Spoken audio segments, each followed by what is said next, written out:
Este video que vamos a hacer a continuación forma parte de una serie de videos pequeños, ¿sí? Que lo hacemos para colaborar con las clases, digamos, a distancia, tanto de prospección y producción minera como de geofísica y geología. ¿Sí? Y que lo primero que vamos a hablar es sobre el método de resistividad. El método de resistividad es uno de los métodos más usados dentro de los métodos eléctricos. ¿En qué consiste? Consiste en la aplicación de 4 electrodos, ¿sí? 2 electrodos que inyectan corriente que son A y el B a través de una fuente que puede consistir en 2 pilas que están en serie, por ejemplo, en 2 baterías, ¿sí? Y otro par de electrodos que son los que miden la resistividad del terreno. O sea, el método se fundamenta en que nosotros inyectamos corriente al terreno, los electrodos emisores A y B. La corriente atraviesa el terreno, vuelve las ondas reflejadas hacia la superficie y en base a la resistividad del terreno nosotros medimos el potencial generado con M y N y en base a la resistividad del terreno podemos deducir la naturaleza de las formaciones atravesadas, es decir, podemos deducir cómo están distribuidas las capas del terreno, qué tipo de terreno lo compone y a qué profundidad, por ejemplo, si se trata de arena, arcilla, lutita, etc. ¿Sí? Las diferentes formaciones. Bien, ahora, ¿cuáles son las ventajas y desventajas de este método? Entre las ventajas es que dentro de los métodos eléctricos es el más desarrollado, es decir, el que más se ha estudiado, y permite llegar a la mayor profundidad dentro de los métodos eléctricos, que es del orden de los 700, 800 metros. ¿Sí? ¿Qué otra cosa importante? Es que, digamos, permite realizar, digamos, investigaciones tanto en el campo de la hidrogeología, que es una de las grandes aplicaciones para detectar a qué profundidad se encuentra el nivel freático, ¿sí? O sea, la profundidad y el espesor de los diferentes acuíferos, ¿sí? Y, bueno, ahí estaba diciendo de que una de las aplicaciones fundamentales es determinar la profundidad y el espesor a que se encuentran los acuíferos, que es hidrogeología. Y otra aplicación también importante es el tema de para obras civiles, o sea, cuando se quiere efectuar alguna construcción civil, como ser un edificio, una estación de servicio, una ruta, ¿sí? Lo que se hace mediante este método es determinar la profundidad a la que se encuentra el basamento cristalino, es decir, la llamada roca dura, ¿sí? Que sería la roca ígnea o basamento, ¿sí? Esas son las dos grandes aplicaciones. Ahora, ¿qué desventaja tiene? Que está ideado para capas horizontales, es decir, para estratos que están paralelos a la superficie del suelo, ¿sí? O sea que no es muy adecuado para determinar, por ejemplo, fallas o diques o vetas. Es más adecuado para, por ejemplo, investigación de agua o de petróleo en pequeña escala, ¿sí? Ahora, si bien el principio general, la disposición de los electrodos es la misma, ¿sí? Es decir, siempre hay 2 electrodos emisores y 2 receptores, hay variantes dentro de eso, porque la fórmula general, ¿sí? Es que ρ igual a K por delta del B sobre I, es decir, que se basa en esta fórmula que es la resistividad aparente. La resistividad aparente, ¿cierto? Se calcula conociendo una constante geométrica que depende de la forma en que estén estos dispositivos, ¿sí? Y la diferencia potencial que es leída mediante este aparato y la intensidad de la corriente. Ahora, lo que varía es la disposición de los electrodos, ¿sí? Normalmente la constante K va a depender de cuáles son las diferentes variantes. Existen 5 variantes para el mismo método. Uno se llama el dispositivo de Wiener, que viene en 2 variantes de Wiener, ¿sí? ¿Cuáles son las 2 variantes? El A, que es el simétrico, ¿sí? Y el B, que es el asimétrico. Y lo mismo también tenemos los otros dispositivos usados, son el dispositivo Schlumberger, ¿sí? Que también tiene sus 2 variantes, es decir, que va a tener el Schlumberger simétrico y el Schlumberger asimétrico, ¿sí? Y por último tenemos un quinto dispositivo, ¿sí? Que sería 3, el dispositivo Lie, que es más un dispositivo de comprobación, dispositivo Lie. Bien, ¿qué diferencia hay entre el simétrico y el asimétrico de los 2 anteriores? El simétrico, los 4 electrodos están colocados en el terreno y a distancia relativamente cerca. En cambio, los asimétricos están colocados, sería el 4º electrodo, está colocado extremadamente lejos, ¿sí? Las diferentes variantes las vamos a ir viendo ahora para ir clasificando los diferentes dispositivos, ¿sí? Bueno, continuamos entonces explicando el tema de los dispositivos electrónicos, ¿sí? Hay un esquema general de cómo están los dispositivos electrónicos. Siempre hay 2 electrodos emisores, que son el A y el B, que están conectados a la fuente, y 2 electrodos receptores que leen el potencial, que son el M y el N, ¿sí? Esos que están conectados al terreno y toman la lectura del terreno. A su vez, hay siempre un punto de referencia que es el centro de simetría, porque los electrodos se desplazan hacia ambos lados del centro. Ese centro clavamos un jalón, una estaca, en donde me indica el punto O, que es el centro de simetría. Con respecto a eso medimos, ¿sí? De acuerdo a la distancia que tengamos hacia el centro o entre los electrodos, vamos a tener los diferentes dispositivos, ¿sí? Por ejemplo, ¿cuáles son las variantes? Empezamos primero con el dispositivo Benner simétrico. En este caso, digamos, la característica es que los 4 electrodos, tanto los emisores que están en rojo como los receptores que están en azul, están igualmente espaciados. ¿Qué quiere decir? Que tienen la misma distancia. Por ejemplo, acá, entre el electrodo A y el electrodo M está A, entre M y N también es la distancia A en verde, y entre N y B también es la distancia A, ¿sí? El centro de simetría O es simplemente para mantenerlo a igual distancia hacia ambos lados, ¿sí? Esa es la característica fundamental. Ahora vamos, es el Benner simétrico. Simétrico se llama porque están a igual distancia hacia ambos lados los electrodos emisores. El Benner asimétrico también tenemos la misma distancia que dijimos que se llamaba A, solo que en el caso del 4º electrodo, que es el electrodo emisor, que es este que está en B de arriba, acá no está cerca, sino que está extremadamente lejos. Por dar un ejemplo, trabajamos a distancia de 5 o 10 metros, este está, por ejemplo, a 500 metros. Se suele decir al infinito en una manera de indicar que está extremadamente lejos, ¿sí? O sea que la diferencia fundamental es que los electrodos A, M y N están relativamente cerca y el electrodo B está muy lejos, ¿sí? Ahora, en cuanto al Lumberger, ¿qué diferencia hay con respecto al Benner? En el Benner los 4 electrodos están igualmente espaciados y simétricos, y cuando se desplazan los electrodos se desplazan abriéndolos hacia afuera. El B va hacia la derecha y el A hacia la izquierda. Lo mismo pasa como el M y el N, pero siempre manteniendo la distancia igual entre ellos. En cambio, el dispositivo del Lumberger, digamos, tenemos en el caso del Lumberger, por ejemplo, simétrico, también hay una equidistancia entre los electrodos M y N, ¿sí? Esa distancia le llamamos A, la que hay entre M y N, ¿sí? Que sería M de acá y N este. Entre M y N la distancia es A. Y el centro de simetría O está a la distancia, a la mitad, en la semidistancia, o sea, está la distancia A sobre 2 con M y A sobre 2 con N. A su vez, el centro de simetría, que sería O, los electrodos emisores A y B equidistan de ese centro, es decir, que están a la misma distancia, pero una distancia mucho mayor. Fíjense que L, que sería desde el electrodo emisor A, desde acá, hasta el centro de simetría, o desde el electrodo emisor B hasta el centro de simetría, los dos son L, es mucho mayor que A. Normalmente L suele ser mayor que 5 veces A, o sea, bastante grande con relación a A, ¿sí? Y como dijimos antes, el simétrico es similar a los Benner, es decir, que están a igual distancia del centro de simetría.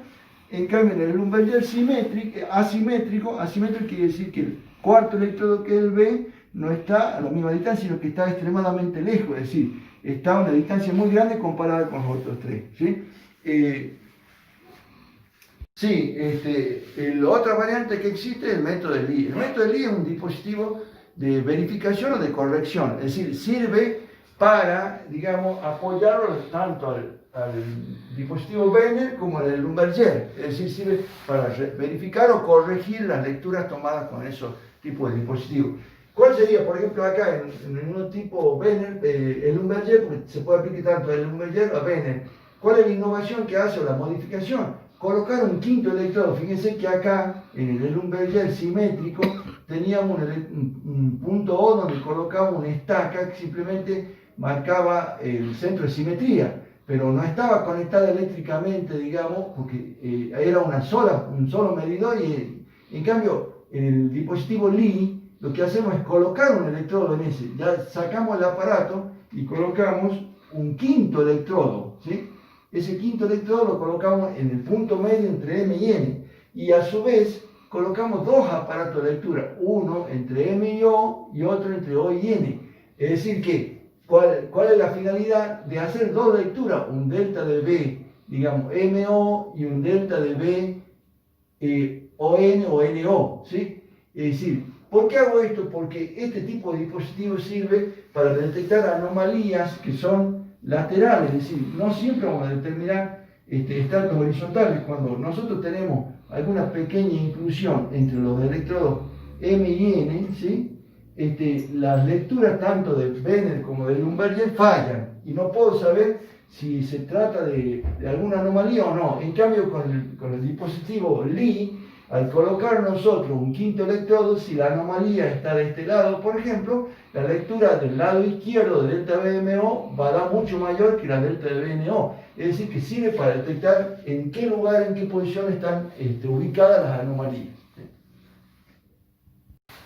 Primero vamos a indicar, digamos, cuál es el procedimiento para obtener las constantes geométricas en los diferentes dispositivos, ¿sí? El método general, ¿en qué consiste? Siempre vamos a tomar como referencia el centro de simetría O, que es un punto que, al ser de referencia georreferenciado, es decir, la distancia la tomamos con respecto a O, de todos los electrones, ¿sí? Primero, para obtener, digamos, la resistividad, que es lo que queremos calcular nosotros, la fórmula de resistividad es K por delta de B sobre I, ¿sí? Entonces nosotros vamos a medir el delta de B, que va a estar acá para calcular la diferencia potencial e intensidad de la corriente, y para calcular el valor de K vamos a medir las distancias, ¿sí?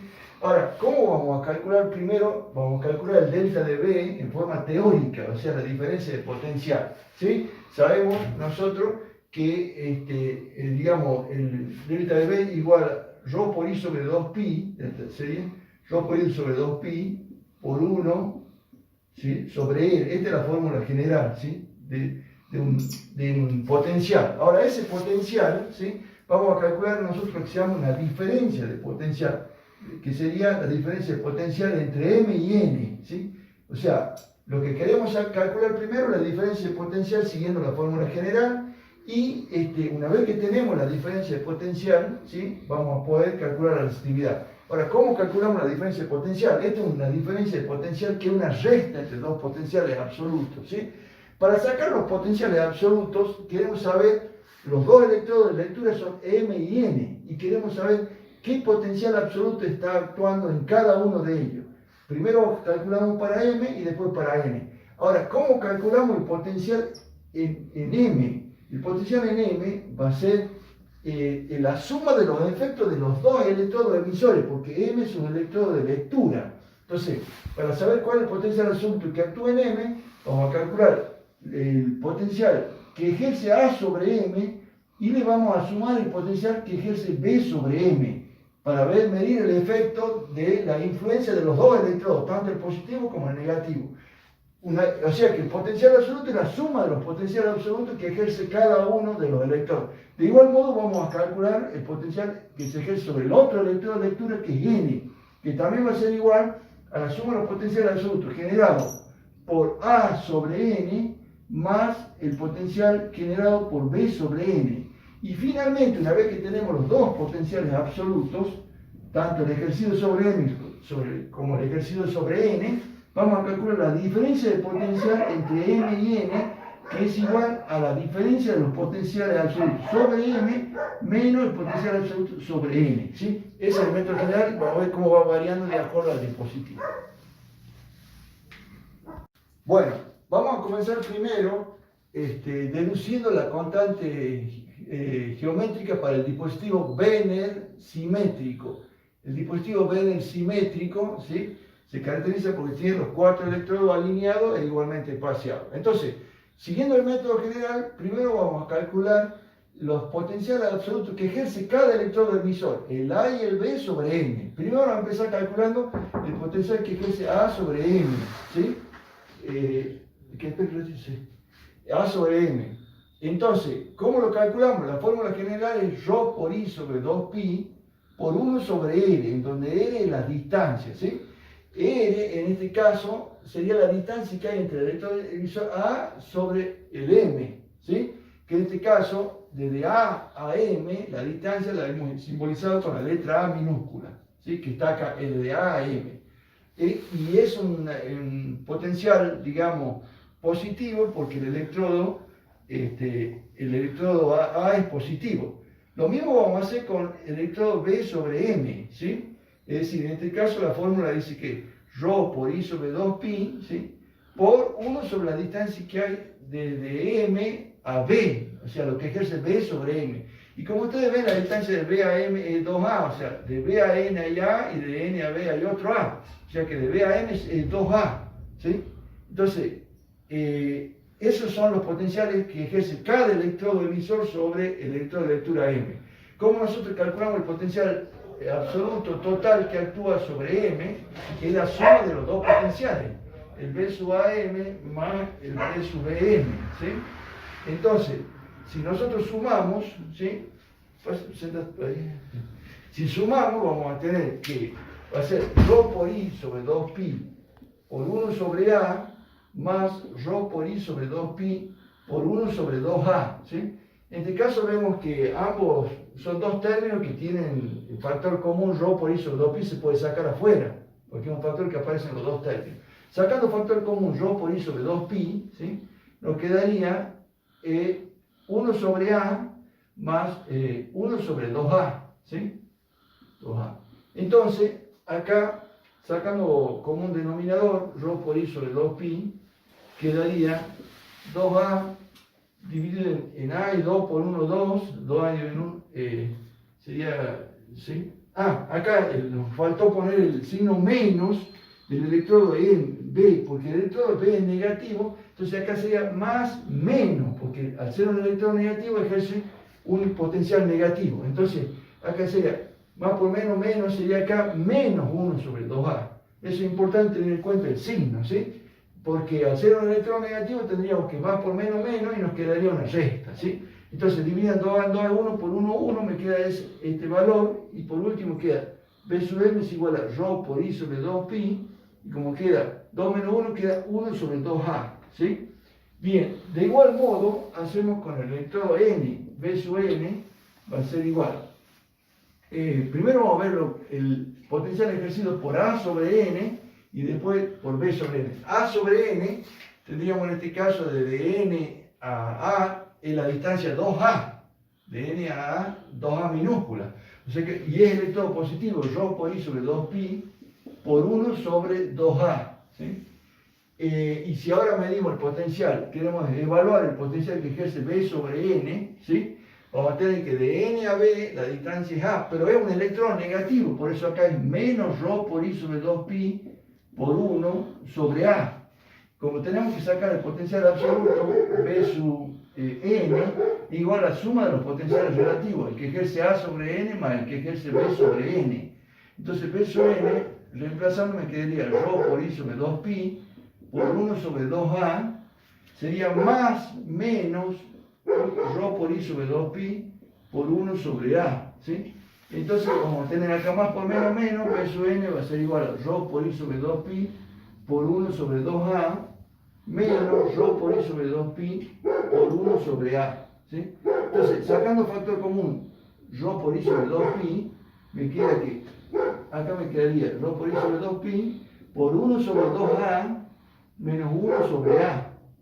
Sacamos como un denominador 2A, me queda ρ por I sobre 2pi por, como un denominador 2A dividido en 2A en 1 por 1, 1 menos 2A en A es 2 por 1, 2. Me queda en definitiva menos 1, o sea que en definitiva me queda acá que B sub N va a ser igual ρ por I sobre 2pi por menos 1 sobre 2A.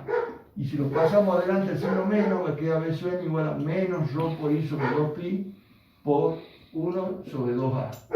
Bueno, y finalmente nos queda hacer la resta entre B sub N, de este potencial dentro de B, Mn, va a ser igual al B sub M menos B sub N, ¿sí? El B sub N, el potencial absoluto, en M, lo teníamos acá al último, ρ por I sobre 2pi, por I sobre 2pi, por 1 sobre 2A, ¿sí?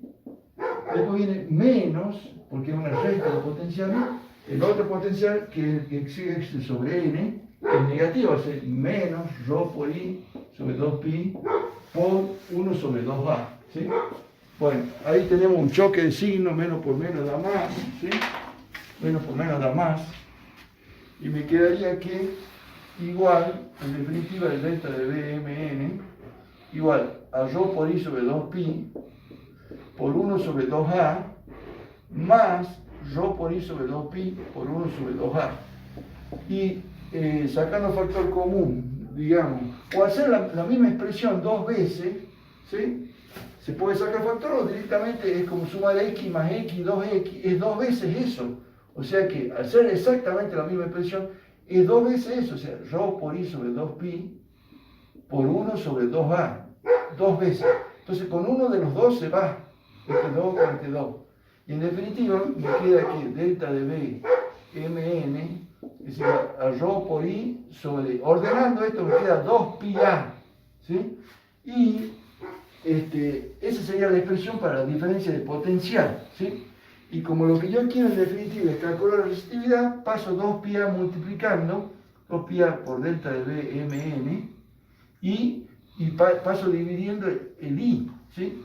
Y me queda la resistividad en el segundo término. Reordenándolo, pongo que la resistividad que se suele llamar resistividad aparente va a ser igual a 2pi por a por delta de Bmn sobre i. Y vamos a ver que siempre me va a dar delta de Bn sobre i, y lo que va cambiando es este factor que va adelante, que es la constante geométrica. Nosotros la resumimos, la simbolizamos con la letra k, k por delta de Bmn sobre i. En este caso, k es igual a 2πa, que el valor característico para el dispositivo el Lumberger simétrico. Lo que va cambiando en los otros es el valor de k.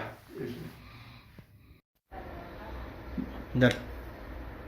Bueno, buenas tardes, vamos a continuar con la grabación de los videos relativos a lo que se refiere dispositivos electrónicos usados en el método de resistividad. Bueno, entre los dispositivos electrónicos usados, ¿cierto? Teníamos 5, ¿sí? 2 de Wiener, el simétrico y el asimétrico, 2 de Lumberger, también simétrico y asimétrico, y el dispositivo Lie. Vamos a comenzar con el dispositivo Wiener simétrico, ¿sí? El dispositivo Wiener simétrico, dijimos que los 4 electrodos estaban alineados e igualmente espaciados. El espaciamiento, digamos, recibe el nombre, la distancia que hay entre los electrodos, lo designamos con la letra A, ¿sí? O sea, entre el emisor A y el receptor M, entre los dos receptores M y N, también es A, y entre N y B, entre el receptor y el emisor, también es A, ¿sí? O sea que, digamos, todos están igualmente espaciados, y en el centro está el punto O, que es el centro de simetría, ¿sí? Hacia lo que permite desplazar a igual distancia hacia ambos costados. Ahora, siguiendo el método general, vamos a deducir tanto la diferencia de potencial como el valor de la constante geométrica en la resistividad aparente. Entonces, el método general, ¿en qué consiste? Primero vamos a tomar el potencial entre los electrodos A y M, o sea, con respecto al electrodo M, cómo influye el electrodo A y el electrodo B. O sea, vamos a medir o vamos a calcular la diferencia potencial entre A y M y entre B y M, cómo influye cada electrodo emisor sobre el primer electrodo de lectura, que es el M, ¿sí? El potencial entre A y M, ¿sí? La fórmula general es ρ por I sobre 2pi por 1 sobre la distancia. La distancia de A a M es A, entonces ponemos sobre A, ¿sí? Y este valor en cuanto a signo es positivo porque es un electrodo positivo, depende de la polaridad del electrodo. Este electrodo es un A positivo y un B negativo. Cuando vamos a evaluar la potencial que ejerce el otro electrodo emisor B sobre M, tenemos que tener en cuenta que la polaridad es negativa, entonces le ponemos el signo menos por ser un electrodo negativo. La fórmula general es ρ por I sobre 2pi, y en este caso por 1 sobre la distancia que hay entre M y B, que como puede verse acá en la figura es 2 veces A más A son 2A, 2 veces A. Luego, el método general dice que tenemos que evaluar el potencial absoluto que está actuando sobre M, que es la suma de los potenciales ejercidos por A sobre M más el ejercido por B sobre M. Entonces tenemos que sumar estos dos valores, o sea que B sub M va a ser igual ρ sub A por I sobre 2pi por 1 sobre A más, entre paréntesis menos porque es negativo, ρ por I sobre 2pi por 1 sobre 2 por A. ¿Sí? Bien, acá por la regla de los signos, más por menos es menos, ¿sí? Me queda que B sub M va a ser igual a ρ por I sobre 2pi por 1 sobre A menos ρ por I sobre 2pi por 1 sobre 2A. Como vemos, tenemos el factor común acá, ρ por I sobre 2pi, que aparecen los dos términos, los podemos sacar factor común. B sub M va a ser igual a ρ por I sobre 2pi, sacando factor común me queda 1 sobre A, que es esto que está acá, menos, si tapamos esto queda 1 sobre 2A. Bien, entonces, se trata de una suma de dos fracciones, ¿sí? Dos fracciones racionales, ¿sí? Entonces, ¿qué tenemos que hacer? Sacar como un denominador, en este caso una expresión algebraica, entre A y 2A, el valor mayor que 2A es el que lo contiene a ambos, sería como el mínimo común múltiplo común denominador. Entonces entramos a dividir en cada denominador, 2A en A, se iría a la A y quedaría el 2. Dice 2 multiplicado por 1 me sale 2. Menos, ahora me toca dividir 2A en 2A, que me sale 1. Y 1 por 1 es 1, ¿sí? Resolvemos esa resta, 2 menos 1 es 1, queda ρ por I sobre 2pi, ¿sí? Por, en este caso me quedó 1 sobre 2A. Bien, eso sería el potencial que actúa sobre M. Ahora vamos a hacer lo mismo pero con N. O sea, vamos a evaluar el potencial que ejerce A sobre N y el potencial que ejerce B sobre N. ¿Sí? En el caso de A sobre N, la fórmula general es ρ por I sobre 2pi y por 1 sobre la distancia que en este caso de A a N, es 2 veces A, porque tenemos A más A, 2A. Entonces 1 sobre 2 por A. Y el otro, el potencial que ejerce B sobre N es una polaridad negativa, por eso lleva menos ρ por I sobre 2pi, y en este caso la distancia que hay de N a B es simplemente A. Desde acá hasta acá es A. Bien, luego hacemos el potencial absoluto total que actúa sobre N, que es la suma de los potenciales ejercidos por cada electrodo, ¿sí? Entonces, tendríamos que B sub N va a ser igual a ρ por I sobre 2pi por 1 sobre 2A, sería más menos ρ por I sobre 2pi por 1 sobre A. Entonces, acá el choque de signos más por menos queda B sub N va a ser igual ρ por I sobre 2pi por 1 sobre 2A menos ρ por I sobre 2pi por 1 sobre A. Sacando factor común que se repite en ambos términos, factor ρ por I sobre 2pi, quedaría que B sub N es igual a ρ por I sobre 2pi por 1 sobre 2A, es como si tapáramos esto, menos, y como si tapáramos esto quedaría 1 sobre A. También tenemos una suma de fracciones racionales, sacamos el valor mayor que lo contiene los dos, que sería el mínimo común múltiplo, sería 2A, lo contiene ambos denominadores, 2A en 2A es 1, 1 por 1, 1, menos 2A en A es 2, y 2 por 1 es 2. Si efectuamos esa resta, me va a quedar que B sub N va a ser ρ por I sobre 2pi, por, acá me salió menos, quedó menos 1 sobre 2 por A. Lo que normalmente hacemos es poner el menos adelante, más por menos, y queda menos a ρ por I sobre 2pi por 1 sobre 2A. Bien, ya hemos evaluado el potencial ejercido sobre M, que es este, y el ejercido sobre N, que es este. A continuación, ¿qué hacemos? Medimos la diferencia de potencial, o sea, delta de BMN, que cómo lo calculamos, haciendo la resta entre los potenciales absolutos. ¿Sí? La diferencia de potencial la resta entre el potencial absoluto que actúa sobre M menos el potencial absoluto que actúa sobre N.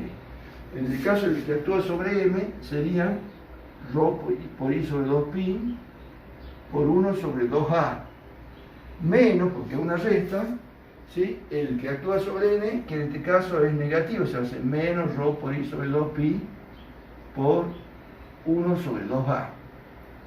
Bien, en este caso va a ser menos por menos más, choque de signos, ρ por I sobre 2pi Va a quedar 1 sobre 2A más ρ por I sobre 2pi por 1 sobre 2A. ¿Sí?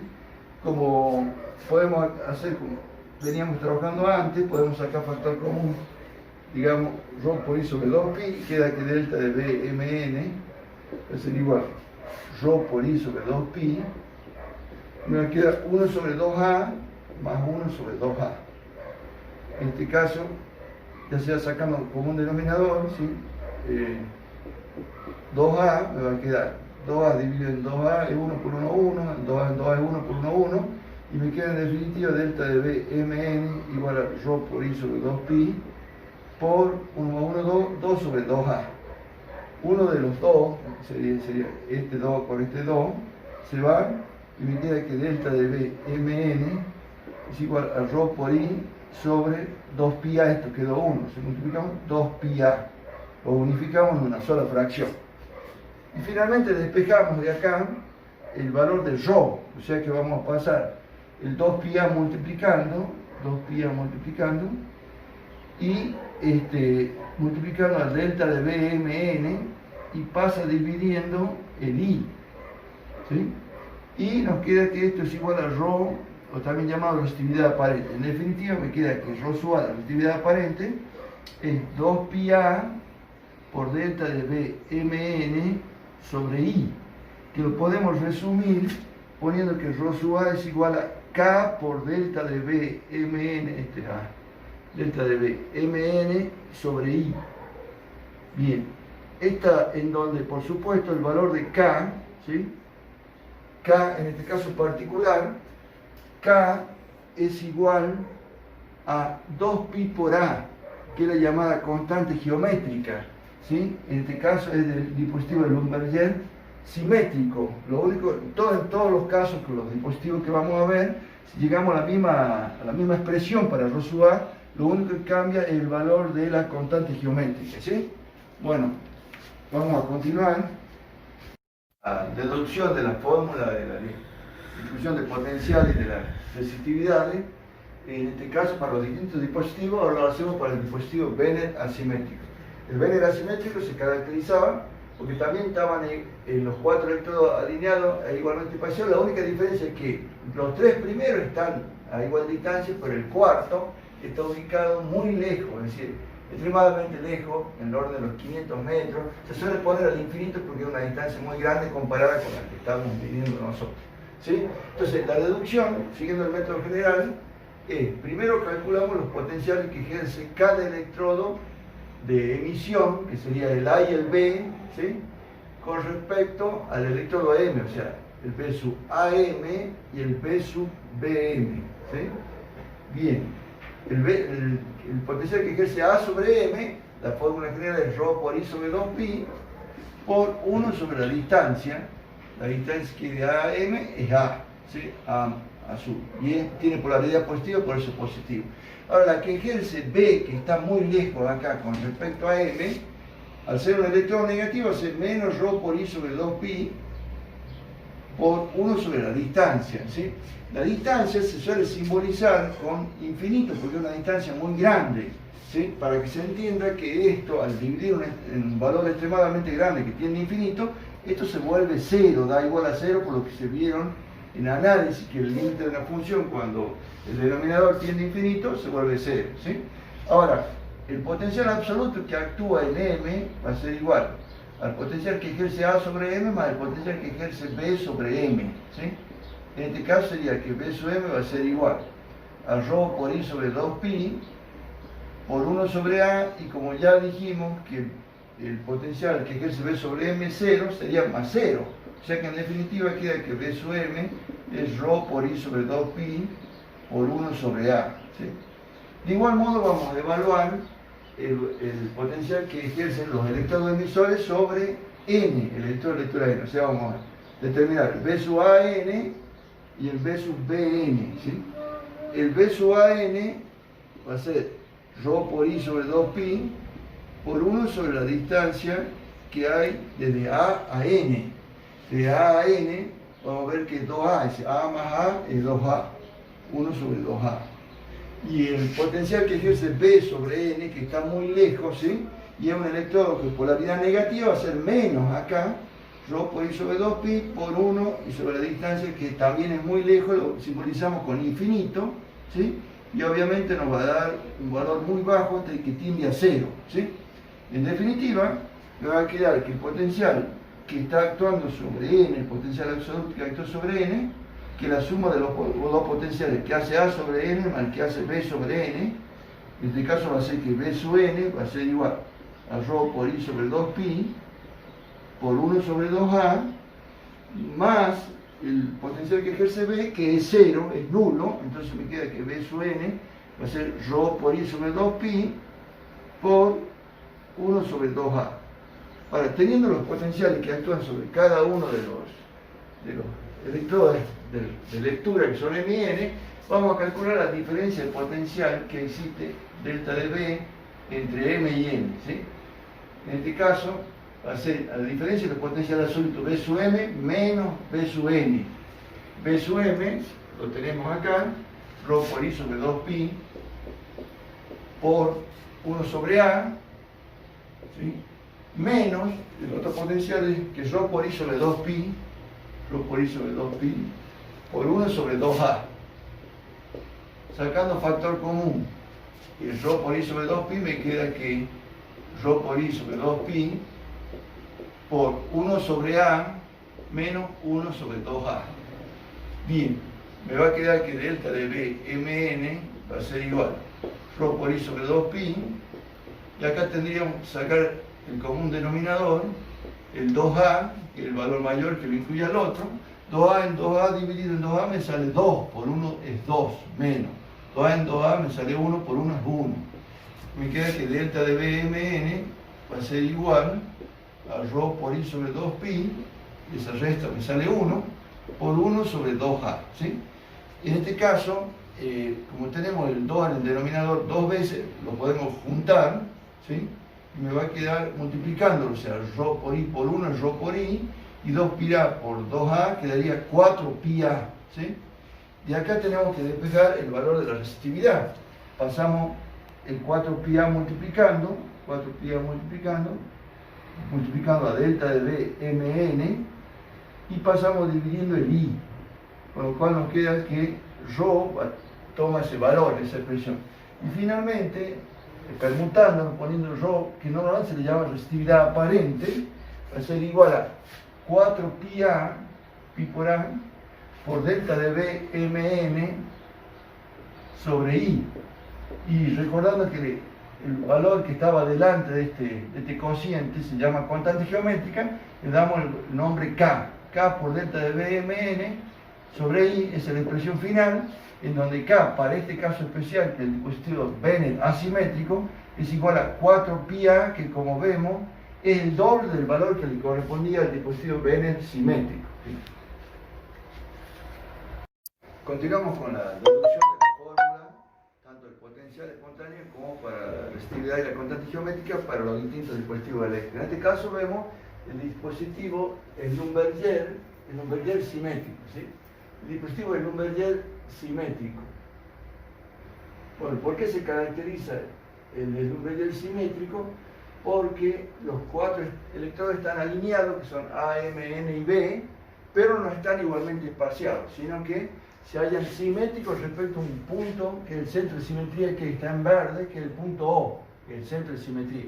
Es decir, que del punto O hacia el electrodo B, que es un electrodo emisor, o al A, cualquiera de los dos emisores que están en rojo, tiene la misma distancia que se simboliza con la letra L. De O a B es L y de O a A es L. A su vez, los electrodos de lectura o receptores, que son el M y el N, que están en azul, también están simétricos respecto a O, ¿sí?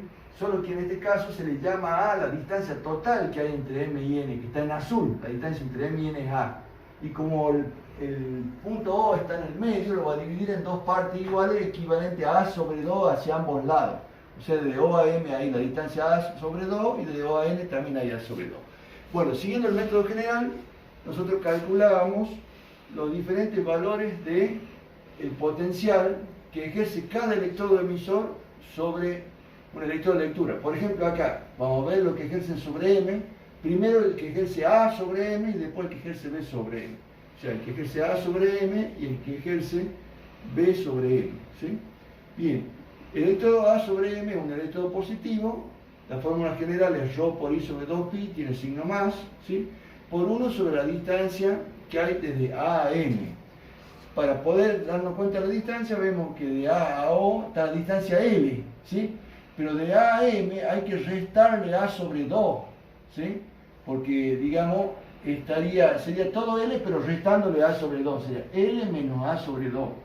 L menos A sobre 2, ¿sí? Bien, ese sería el valor que ejerce A sobre M del potencial. Ahora, el que ejerce B sobre M, ya tendríamos que tener en cuenta primero que tiene polaridad negativa, o sea que va a ser menos ρ por I sobre 2pi.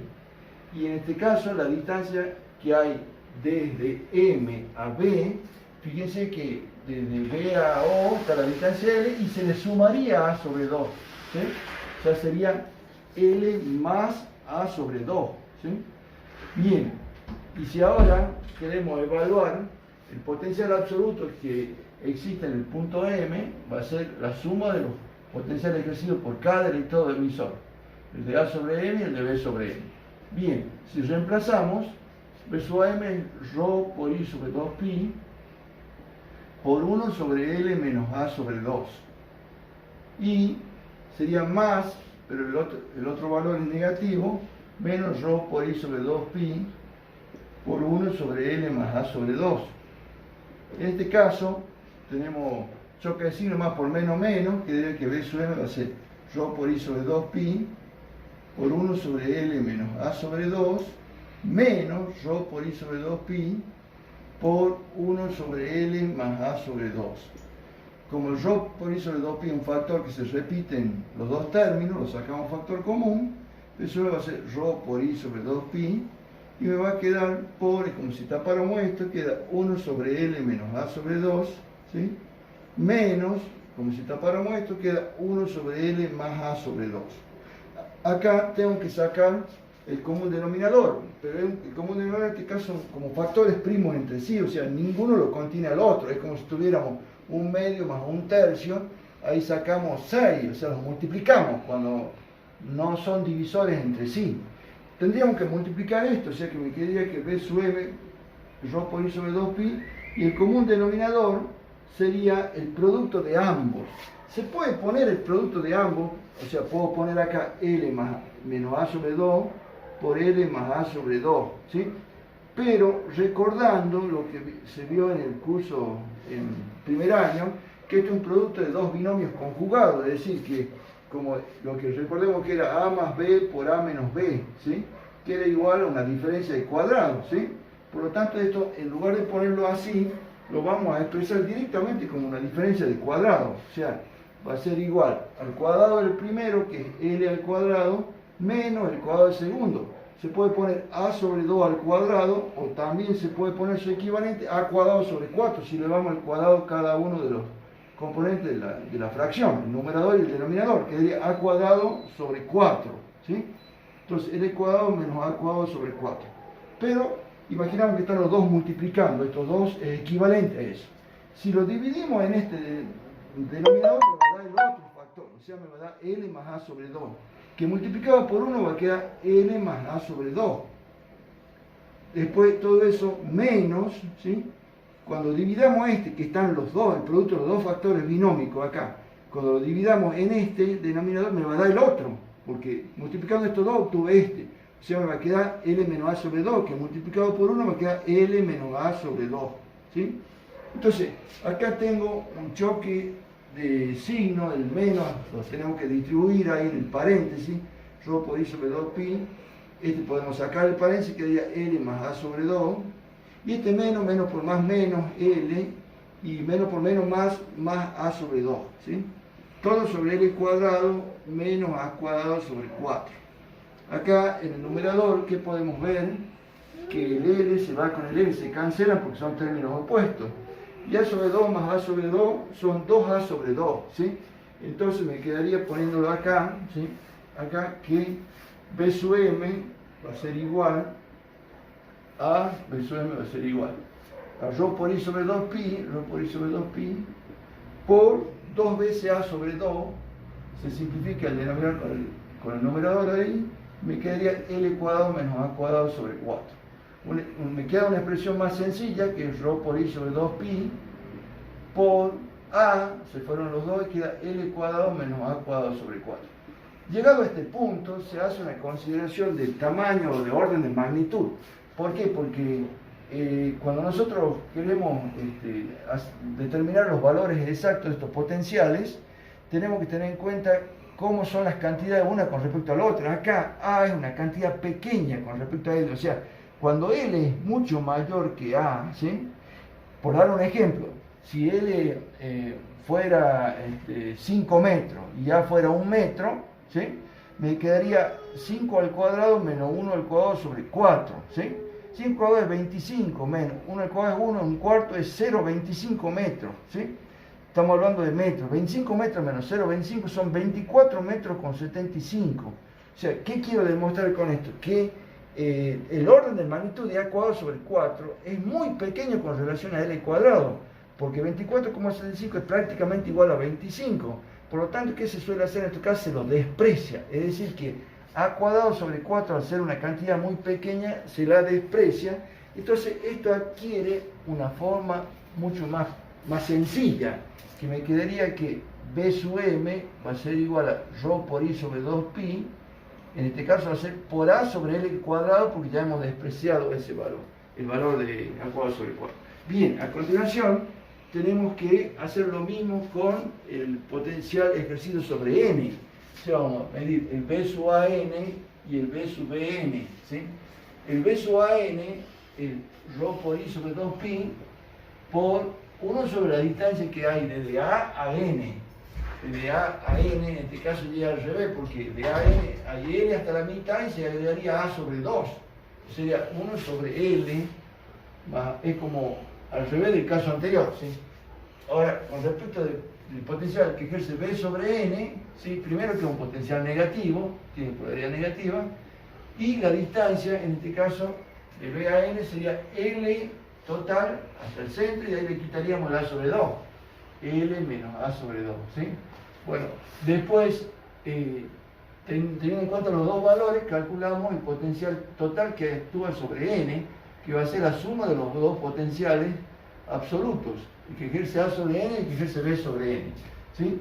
Entonces, reemplazando me quedaría ρ por I sobre 2pi por 1 sobre L más A sobre 2, más, sería menos, más, porque es un potencial negativo, ρ por I sobre 2pi por 1 sobre L menos A sobre 2. En este caso, más por menos, me queda que B sub n va a ser ρ por I sobre 2pi por 1 sobre L más A sobre 2, y me quedaría menos ρ por I sobre 2pi por 1 sobre L menos A sobre 2.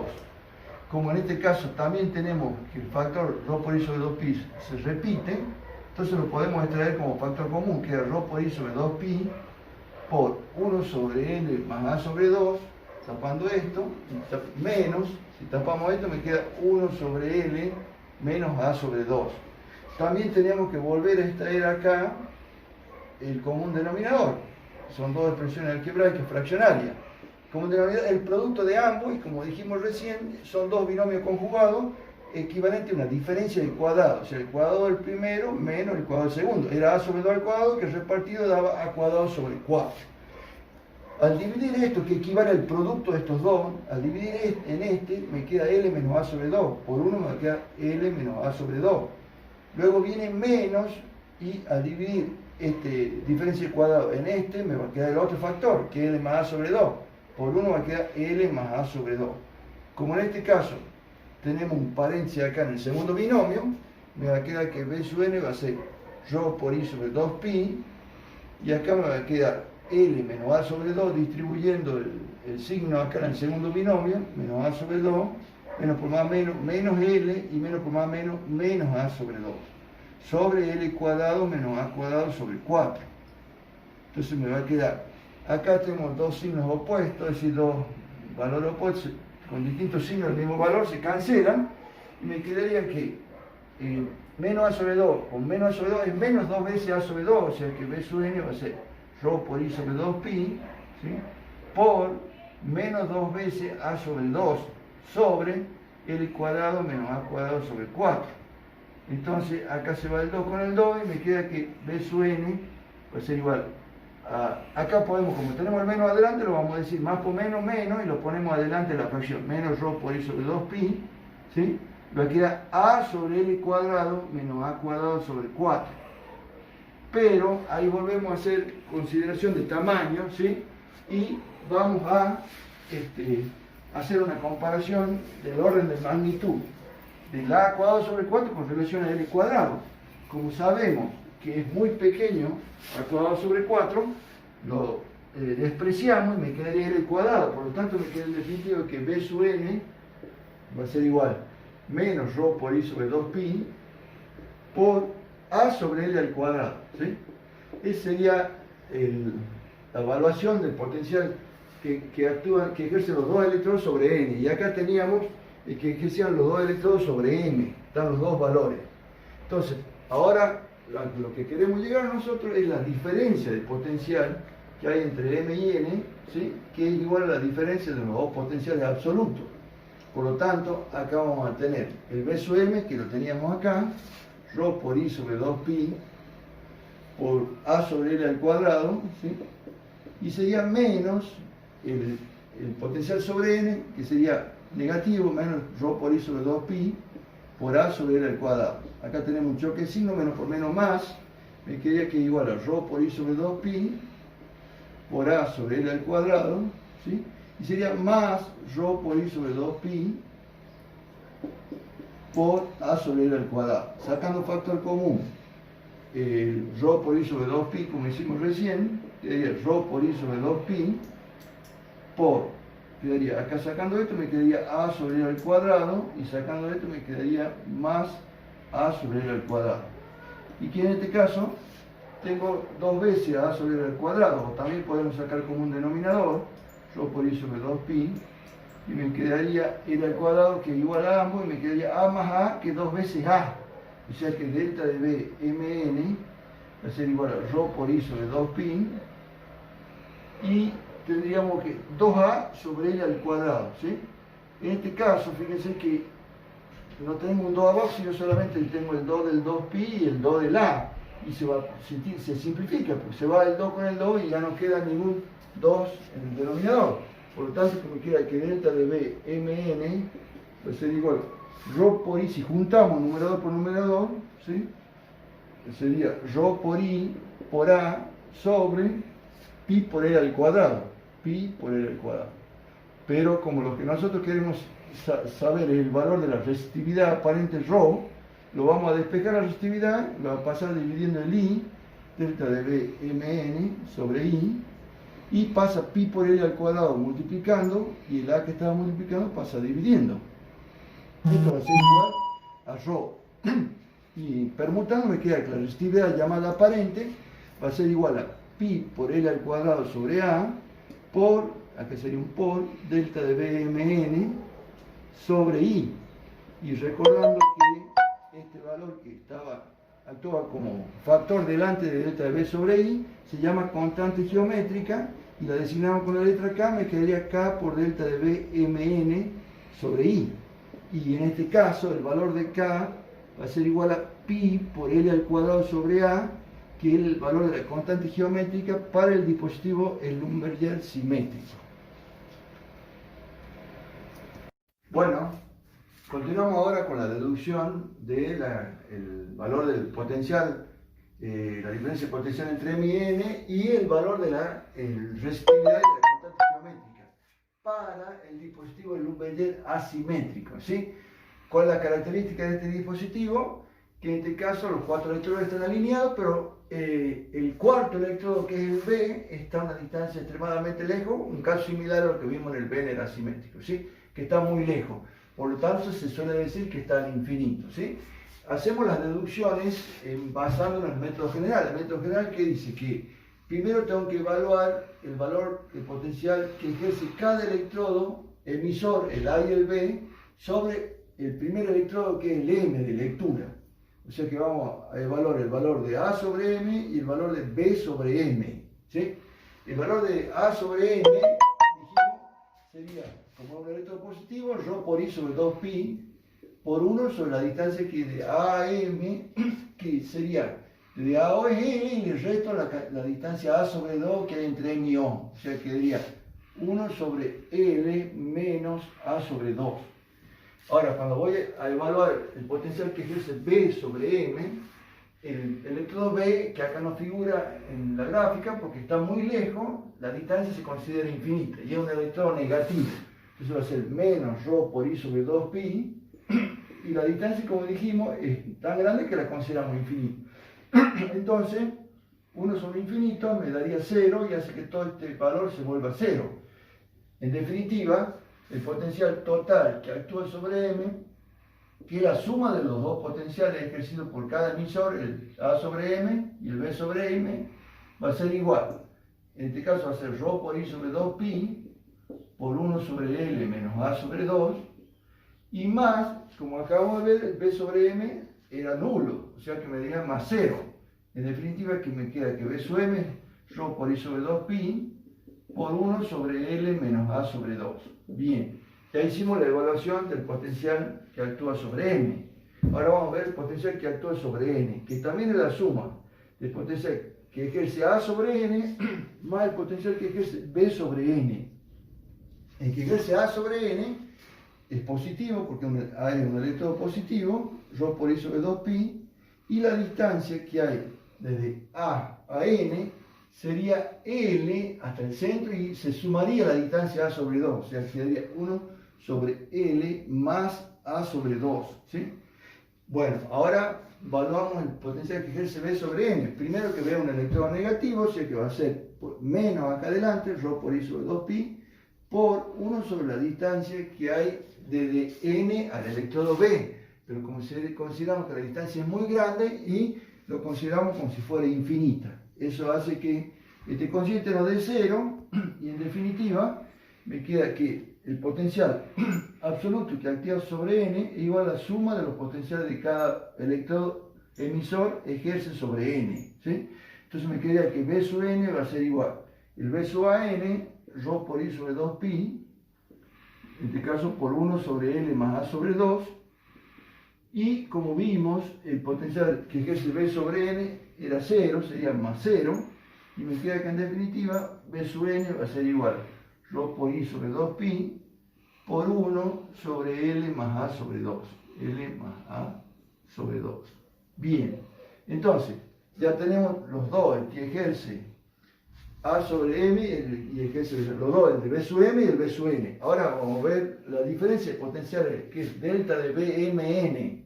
Delta de BMN va a ser igual a la resta de los potenciales absolutos, o sea, B sub M menos B sub N, ¿sí? B sub M lo tenemos recuadrado acá, o sea que va a quedar igual. B sub M, ρ por I sobre 2pi, por 1 sobre L menos A sobre 2, menos, acá tenemos el sobre N, ρ por I sobre 2pi, por 1 sobre L más A sobre 2. 1 sobre L más A sobre 2. Bien, entonces, tenemos también factor común, se repite ρ por I sobre 2pi en ambos miembros, en ambos términos. Lo sacamos factor común, me va a quedar aquí. ρ por I sobre 2pi va a quedar por 1 sobre L menos A sobre 2, como si tapáramos esto, menos, como si tapáramos esto, quedaría 1 sobre L más A sobre 2. En este caso, tenemos que el común denominador que habría entre estas dos expresiones, ¿sí?, sería el producto de los dos, porque son factores primos entre sí. Entonces al multiplicarlo, ya recordemos que era una diferencia al cuadrado, y quedaría L al cuadrado menos A sobre 2 al cuadrado, que repartido quedaría A cuadrado sobre 4. Es como si tuviéramos estos dos factores binómicos contenidos acá en esta expresión. Si dividimos este denominador en este, me va a quedar el otro factor L más A sobre 2, que multiplicado por 1 es L más A sobre 2.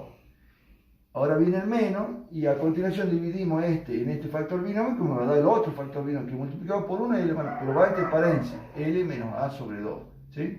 Entonces, ahora me va a quedar que delta de BMN va a ser igual a ρ por I sobre 2pi, y acá distribuimos el signo menos del paréntesis, quedaría L más A sobre 2, menos por más menos, menos L, y menos por menos más A sobre 2.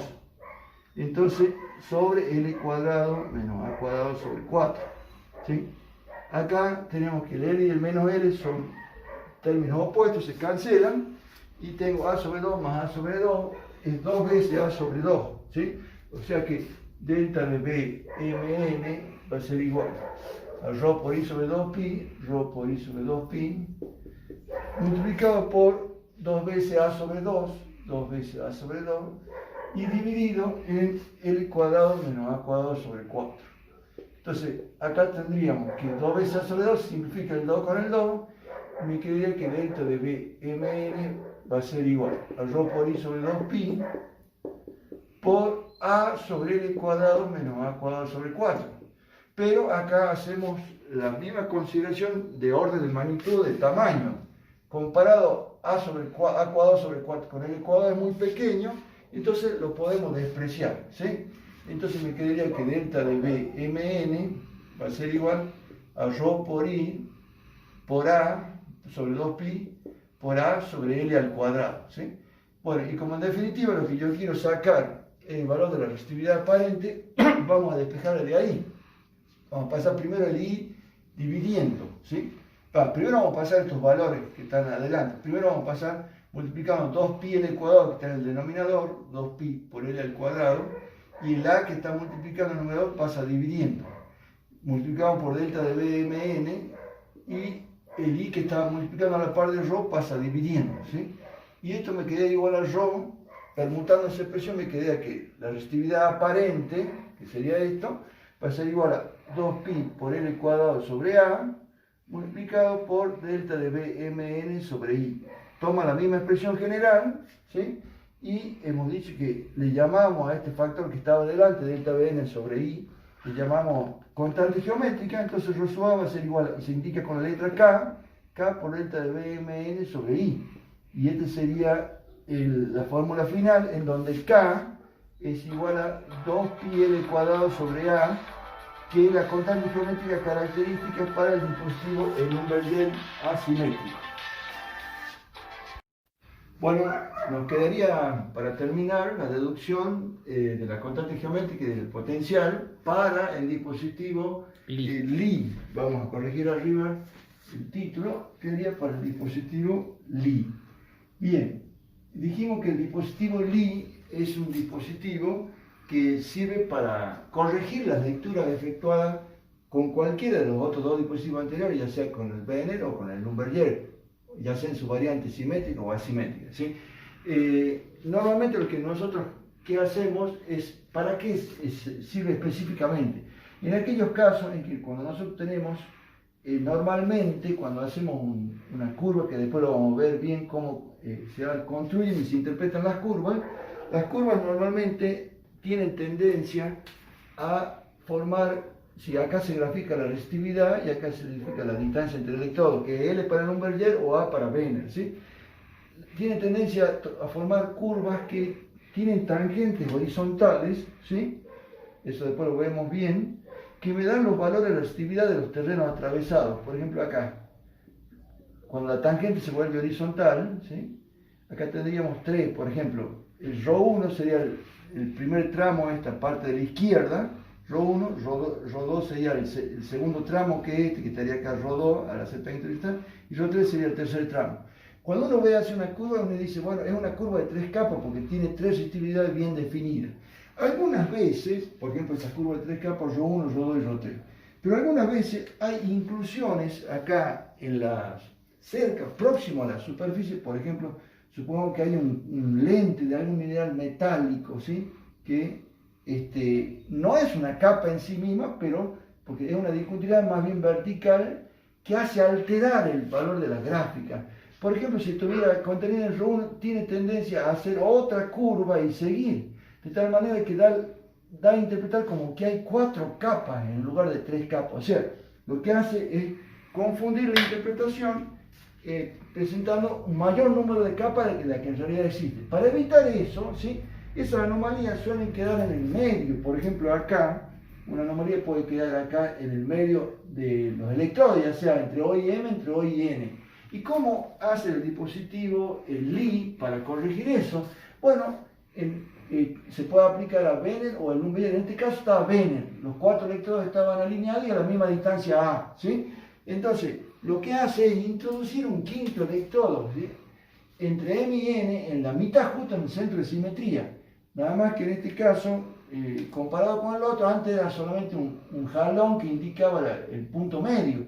En este caso no es un jalón, sino es un electrodo que está colocado en O y que lo divide en 2 partes iguales a M y N. ¿Y qué hacemos en este caso? Introducimos 2, digamos, instrumentos de lectura, 2 potenciómetros, voltímetros, que me hacen leer los 2 valores, una diferencia que hay entre M y O de potencial y la diferencia que hay entre N y O. Si no hay efecto lateral, los 2 valores van a ser muy parecidos, pero en este caso, como está esta anomalía, va a hacer que el valor delta de BMO me dé un valor más alto, porque ahí está la anomalía comparado con el otro. Cuando pasa eso, cuando al comparar los 2 valores me da uno más alto que el otro, esto significa que hay efecto lateral, ¿sí? Ese sería el dispositivo Lie. Ahora, ¿cómo deducimos el valor de la constante geométrica? Aplicando el método general, ¿sí? ¿El método general cuál es? Vamos, en este caso nosotros podemos determinar la diferencia de potencial que hay entre M y O entre O y N, porque sabemos que tienen que ser más o menos iguales. Vamos a determinar entre M y O, ¿sí? Y M y O, ¿cómo lo hacemos? Midiendo el potencial que ejerce primero sobre M y después sobre O, ¿sí? Entonces, primero evaluamos el potencial que ejerce A sobre M y el potencial que ejerce B sobre M, ¿sí? Y después vamos a hacer lo mismo, pero ya midiendo el que hace A sobre O y el que hace B sobre O, ¿sí? Empezamos con M, ¿sí? El que hace A sobre M, ya lo teníamos visto en los videos anteriores, es ρ por I sobre 2pi por 1 sobre la distancia que hay de A a M, ¿sí? Que en este caso es A, porque es el dispositivo Vener, ¿sí? Bien, el que es B sobre M, primero que es un potencial negativo, porque es un electrón negativo, ρ por I sobre 2pi, por 1 sobre la distancia que hay entre B y M, ¿sí? Que en este caso es 2 veces A hasta N y de N a M otro A, o sea, 1 sobre 2A, ¿sí? Entonces, evaluando el valor total del potencial que actúa sobre M, va a ser el que ejerce A sobre M más el que ejerce B sobre M. Me quedaría igual ρ por I sobre 2pi, el primero, por 1 sobre A, más, y el otro sería menos ρ por I sobre 2pi, por 1 sobre 2A. Acá tenemos un choque de signo, más por menos, me queda que B sobre M va a ser ρ por I sobre 2pi, por 1 sobre A, menos ρ por I sobre 2pi, por 1 sobre 2A. ¿Sí? Como tenemos acá que el ρ por I sobre 2pi se repite, vamos a seguir acá, vamos a sacar factor común. B sobre M va a quedar ρ por I sobre 2pi y va a quedar 1 sobre A menos 1 sobre 2A. 1 sobre A menos 1 sobre 2A.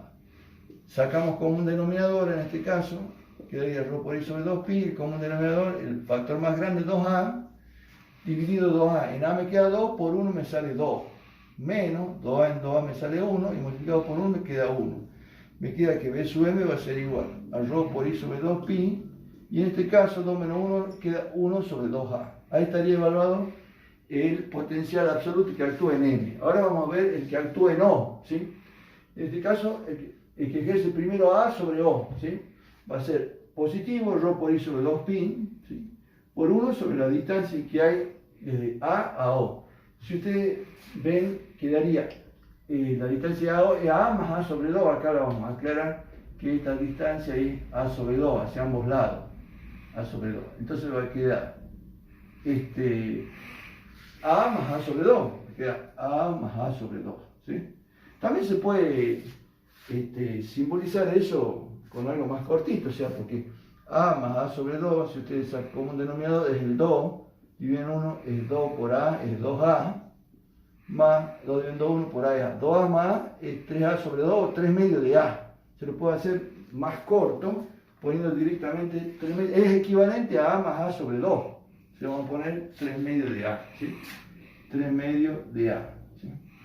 Ahora, cuando evaluemos el potencial que ejerce B sobre O, vamos a ver que justo O está en el medio, es decir, que está a la misma distancia de A que el de B, o sea que también va a ser igual, va a ser A más A sobre 2, que como ya lo demostramos recién era igual a 3 medios de A, solo que es negativo, es menos ρ por I sobre 2pi, y 1 sobre la distancia que es exactamente igual, A más A sobre 2 o 3 medios de A, es lo mismo.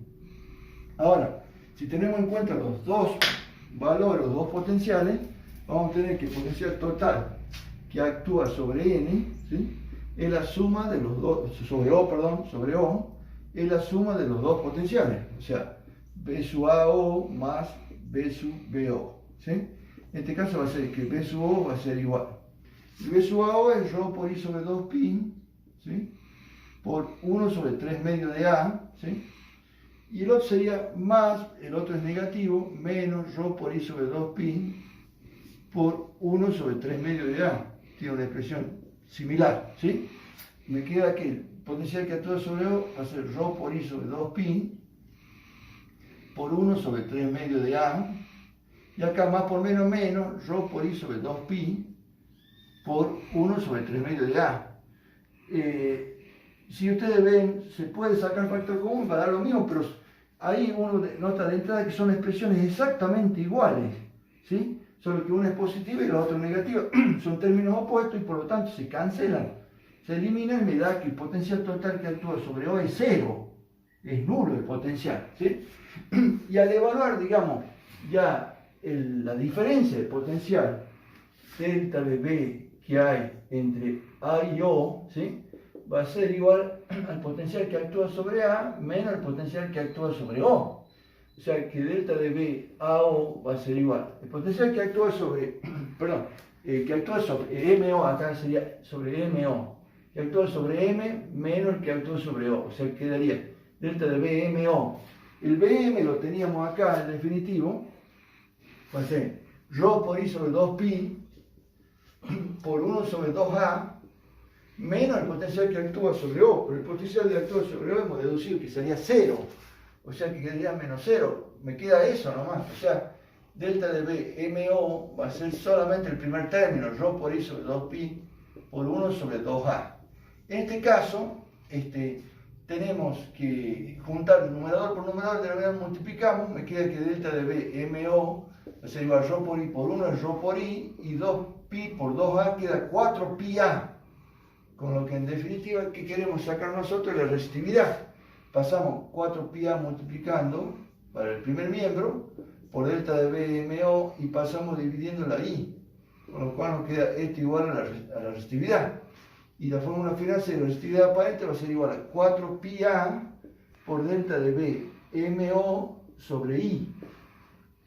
Y esto se adapta a la fórmula general, que en donde la resistividad era igual a la constante geométrica multiplicada por delta de BMO sobre I, ¿sí? Y en este caso la constante geométrica es equivalente a 4πA, que es el valor característico para el dispositivo Lie, que es igual al dispositivo Wheeler asimétrico. Y podemos hacer un resumen. Haciendo el resumen me quedaría así. Me quedaría que los Wiener sería valor de K para los constantes geométricas para los distintos dispositivos electrónicos. Bien, ¿cuáles son? Tenemos el Wiener tiene dos variantes, el simétrico y el asimétrico. El simétrico me dio 2pi por A, o sea, K es igual a 2pi por A. El asimétrico, obtuvimos el valor de la constante, K, el doble de ese, o sea, 2 por 2, 4πA, ¿sí? En lo que es el Schlumberger, también tenemos las dos variantes. Tenemos el simétrico y el asimétrico. El simétrico me dio el valor de la constante K igual a pi por R al cuadrado sobre A. Y el asimétrico generalmente es el doble del anterior, el asimétrico, me da K, el doble de eso es 2 veces eso, o sea, 2pi por L al cuadrado sobre A. Y finalmente el dispositivo Lie me da similar el valor de K aquí al dispositivo Benner asimétrico, o sea que K me da igual a 4πA, 4pi por A. Y esos son los valores de todas las constantes para los distintos dispositivos.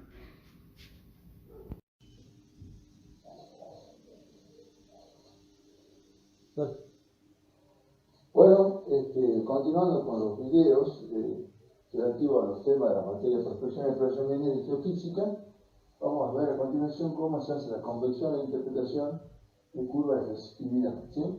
Por un lado tenemos que hemos visto distintos dispositivos electrónicos, entre los cuales estaba Benner, el Lumberger, tanto asimétrico como simétrico, y el dispositivo I. Todos ellos se caracterizan porque tienen 4 electrodos, ¿sí? Salvo el I que introduce un quinto electrodo, pero todos ellos tienen 4, ¿sí? Y se van desplazando los electrodos de afuera a N, se van desplazando hacia afuera, aumentando la distancia, y los M y N también, pero en menor proporción, o sea, se abren mucho menos que los A y B, que se abren bastante, ¿sí? Entonces, ¿qué tenemos nosotros? Cuando hacemos el trabajo de hacer métodos de resistividad, lo que hacemos, tenemos dos tipos de datos.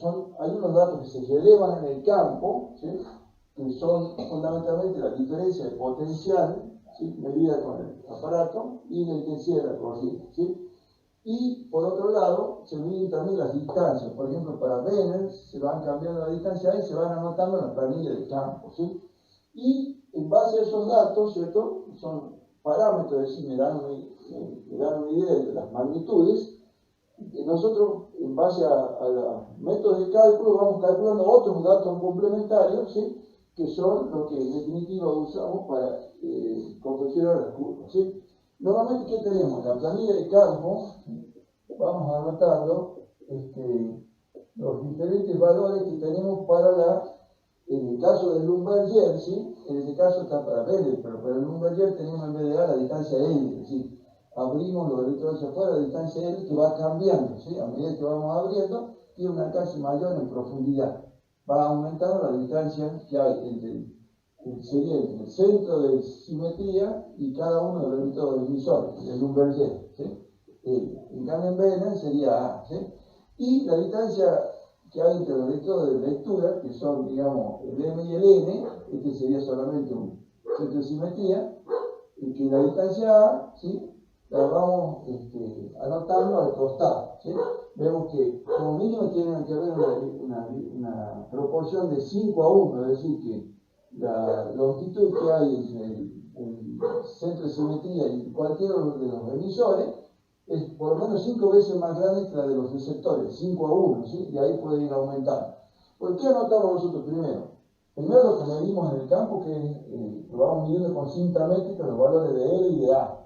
Y también con este aparato vamos anotando la intensidad de la corriente y la diferencia de potencial. La intensidad de la corriente anotamos lo que dice el reloj, digamos, el aparato de lectura, y también anotamos la escala, porque a veces no sabemos en el campo con qué valor de magnitud de corriente tenemos. Podemos tener el orden de la decena de miliamperes, 10, 15 miliamperes, podemos tener 100 miliamperes o 2000 miliamperes, entonces tenemos que adaptar el aparato, el resistivímetro, para que la lectura caiga dentro de un cierto rango. Entonces eso lo establezco con la escala. La escala nos va a ir diciendo a cada valor está asociado con la escala y el valor real medido se va a obtener multiplicando la lectura por escala. Lo mismo pasa para la diferencia de potencial. Tenemos el valor leído y tenemos la escala adecuada para que entre dentro del rango de medición.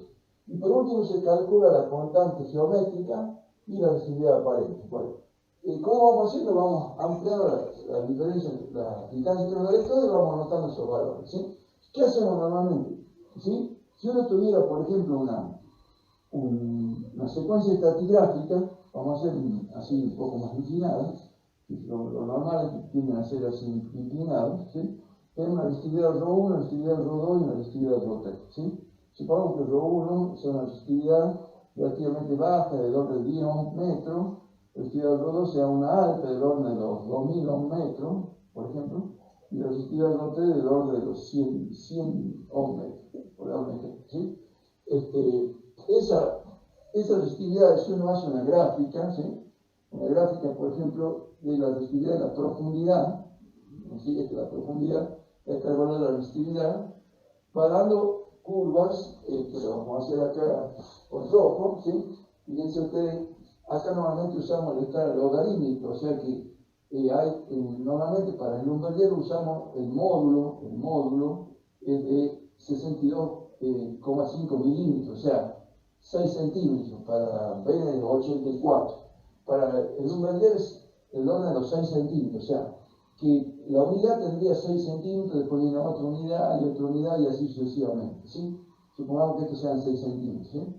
El tema es que no van a aumentar en escala aritmética, sino en escala logarítmica, o sea, que sería equivalente este a 10, este sería día al cuadrado, o sea, que va aumentando el exponente, que sería día a la 1, día al cuadrado, día al cubo, etc., ¿sí? Y, digamos, cada módulo está distanciado por esa potencia de 10, ¿sí? Entonces, por ejemplo, ¿cómo me daría la gráfica de esta secuencia o paquete estratigráfico? Bueno, primero tengo la resistividad del orden de los 10 ohmmetros, sería una cosa que mientras supongamos que el contacto llegue ahí, sería de este orden, de este valor. La curva daría así, a medida que una profundidad, a lo largo de todo ese espesor se mantiene el orden del 10.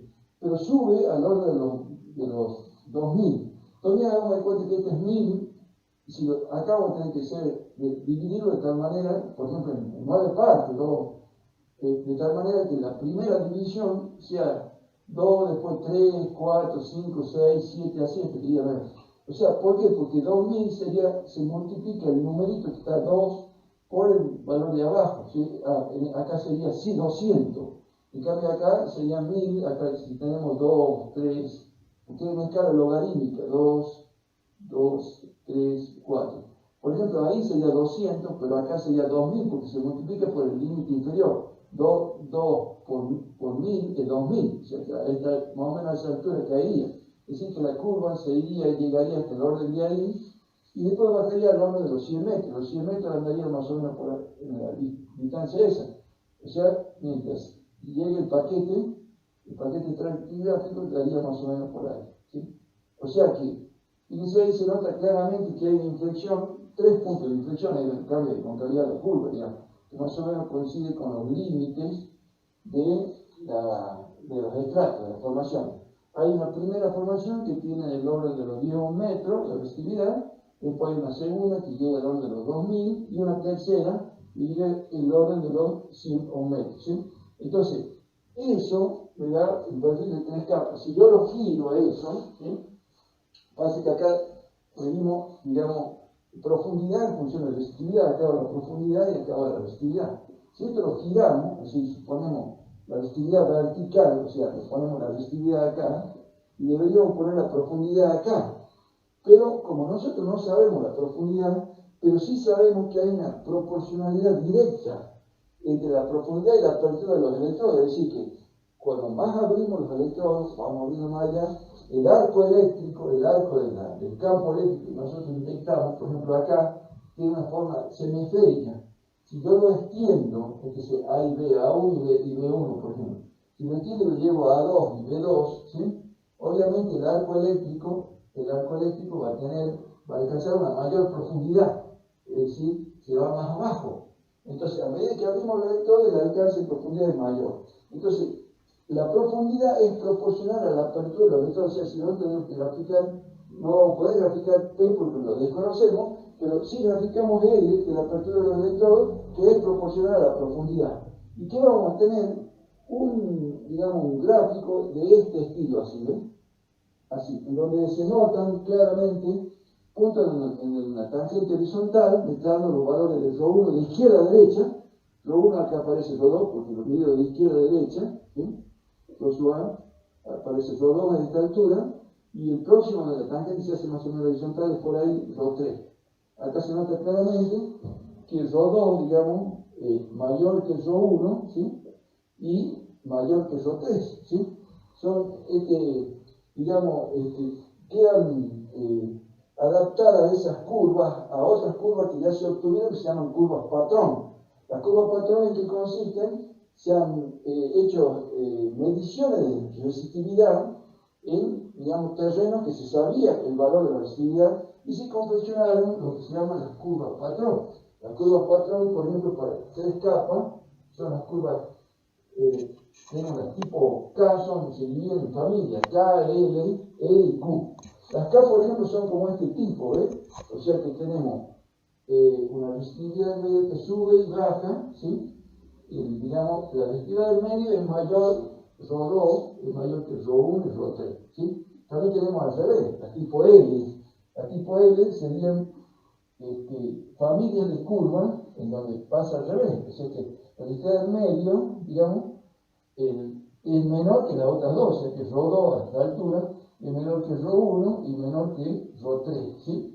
Después tenemos el caso en que va aumentando, por ejemplo así, que son las R, tenemos acá la resistividad y acá la longitud, las R como van aumentando así de forma gradual y se ve claramente que este es Rho1, este es Rho2 y acá tenemos Rho3, ¿sí? En la familia de la resistividad. Y acá tenemos resistividades crecientes, Rho1 menor que Rho2, menor que Rho3.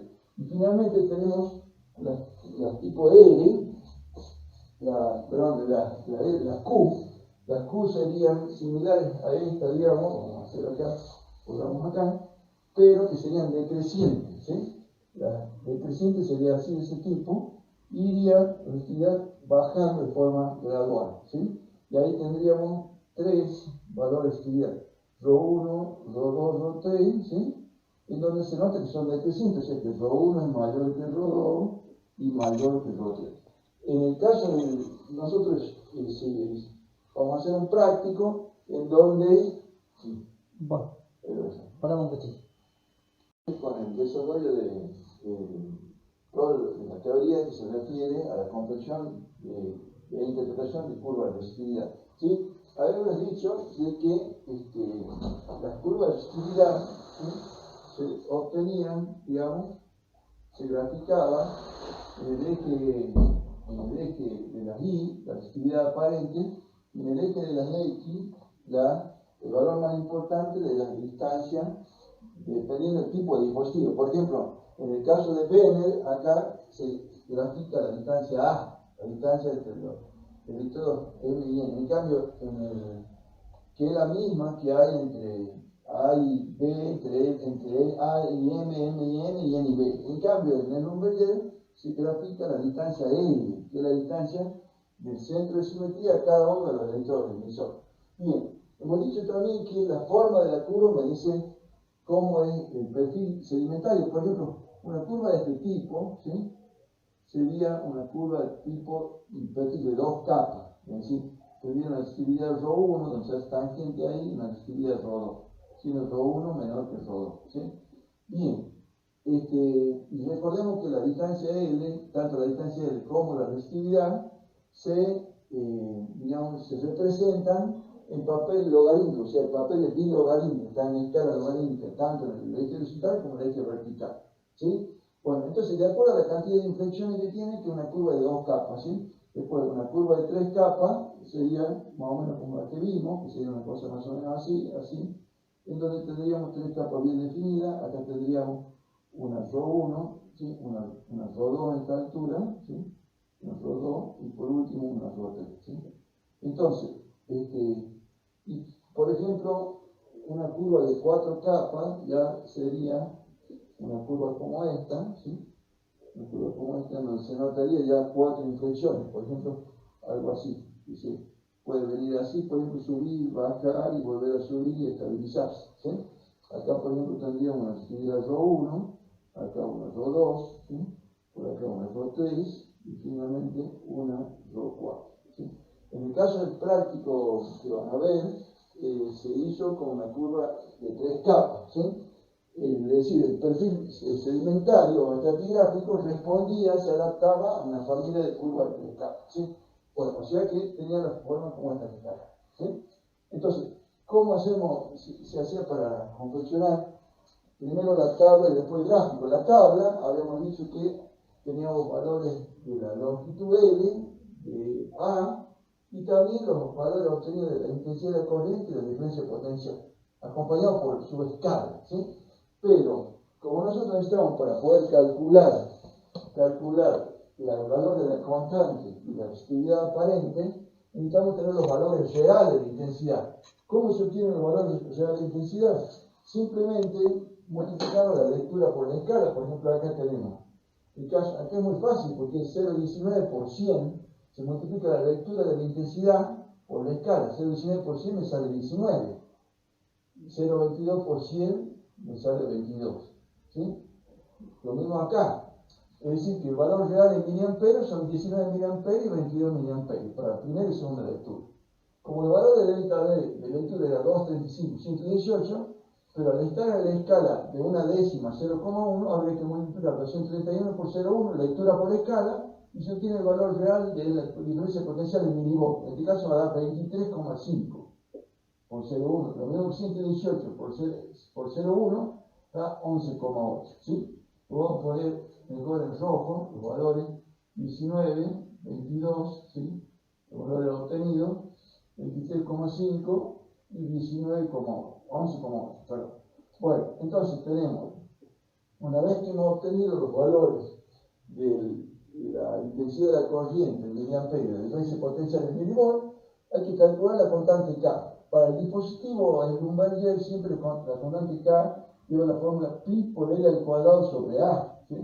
Como acá tenemos clarito cuáles son los valores, ¿sí? Acá tenemos, por ejemplo, L que está acá, ¿sí? Es 5 para la primera lectura, es 5 y A vale 1. ¿Sí? Que en este caso para la primera lectura K va a ser igual pi por 5 al cuadrado sobre 1. ¿Sí? O sea que multiplicar 3,14 por 5 acá, bueno, sobre 1 sería igual. Aproximadamente pongamos pi por 5 al cuadrado, 0,25, dividido en 1 igual. Sería 78,5. ¿Sí? Me dio el valor de 78,5. Lo aproximamos a un decimal. ¿Sí? Para el segundo lectura, sería como decir el valor de K1, podríamos decir. K2 sería para la segunda lectura, sería ya pi, pero por 10, la fórmula es siempre la misma, pi por 10 al cuadrado sobre 1. ¿Sí? O sea que sería pi por 100, sería pi por 10 al cuadrado, ¿sí?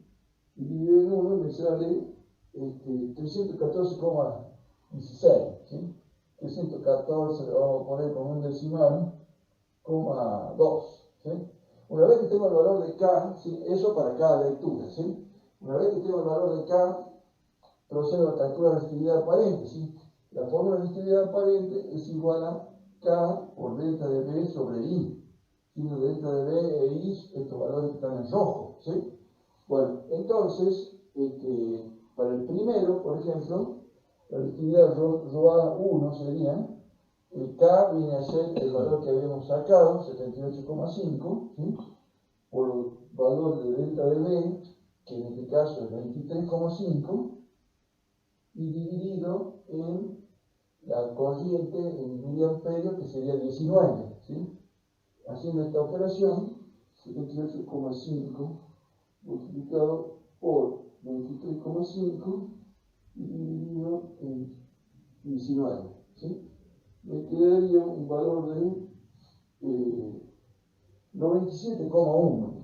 O sea que la resistividad para el primero es 97,1, ¿sí? Expresado en ohm por metro, ¿sí? Para el segundo sería, la resistividad 2 sería K, 314,2, ¿sí? Multiplicado por delta de B, que sería en este caso 11,8, y dividido en la intensidad de la corriente, que para este caso es 22, sobre 22, ¿sí? Haciendo esa operación me queda 314,2 por 11,8 y dividido en 22. Eso me sale 168,5. O sea que el valor obtenido es 168,5. Bueno, voy a obtener una serie de valores, sobre todo lo que más interesa es el valor de la resistividad, lo que se saca al último, ¿sí? Y en base a eso vamos graficando, ¿sí? Toda esta última columna va a tener todos los valores de resistividad acá, y esos son en base de la primera columna y de la última columna, vamos a ir haciendo la gráfica de la curva de resistividad llamada curva de campo, porque es la que se obtiene con los valores de campo.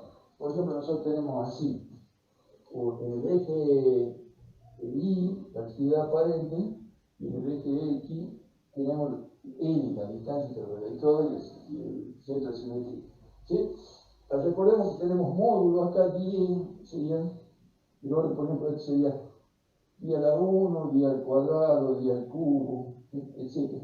Acá sería pi a la 0 o 1 también, ¿sí? Es lo mismo poner pi a la 0 o 1, ¿sí? Lo mismo acá vamos a tener pi a la 1, pi al cuadrado, porque los dos están en escala logarítmica, ¿sí? Un poquito más separado, así, etc. ¿Sí? Bien, por ejemplo, para el caso nuestro, ¿sí? Primero, ¿qué valor de L? Tenemos 5, ¿sí? 5, recuerden que acá está el orden 10, o sea que 5, de acá que es 1, ¿sí? Sería 2, 3, 4, 5, 6, 7, 8, 9, 10, ¿sí? El 5 sería 1, 2, 3, 4, 5, acá. Recuerden que no va a ser necesariamente la mitad, 1, 2, 3, 4, 5. ¿Por qué? Porque está en escala logarítmica y va mermando, es decir, los tamaños, la distancia entre ellos va mermando, o sea que 5 está corrido más para la derecha. 5 a esta altura. Por ejemplo, a 5, que estaría ahí, entre 1 y 10, le corresponde una resistividad de 97, como casi 100. Esto es pi al cuadrado. Por ejemplo, ahí sería pi a la 1, ahí va a ir un 2, un 3, 2 por 10, 20, se multiplica por el valor inferior, por la escala inferior. 2 por 10, 20, 30, 40, 50, debe dar más o menos por ahí, 50, 60, 70, 80, 90. Como estamos en el orden prácticamente de los 97, casi 100, es casi llegando a 100, a la altura de 5, casi llegando al 100. Ahí tendríamos un punto que representaría el primer valor de lectura, ¿sí? Bien, en el otro, por ejemplo, ya tenemos la distancia de L es 10, que sería acá, en el límite del módulo, ¿sí? Y a 10 le corresponde la resistividad de 168, prácticamente 170, ¿sí? Recordemos que acá estamos en el pi a la 1 viene a ser 100 y el 2 se multiplica por el límite inferior, 2 por 100 es 200.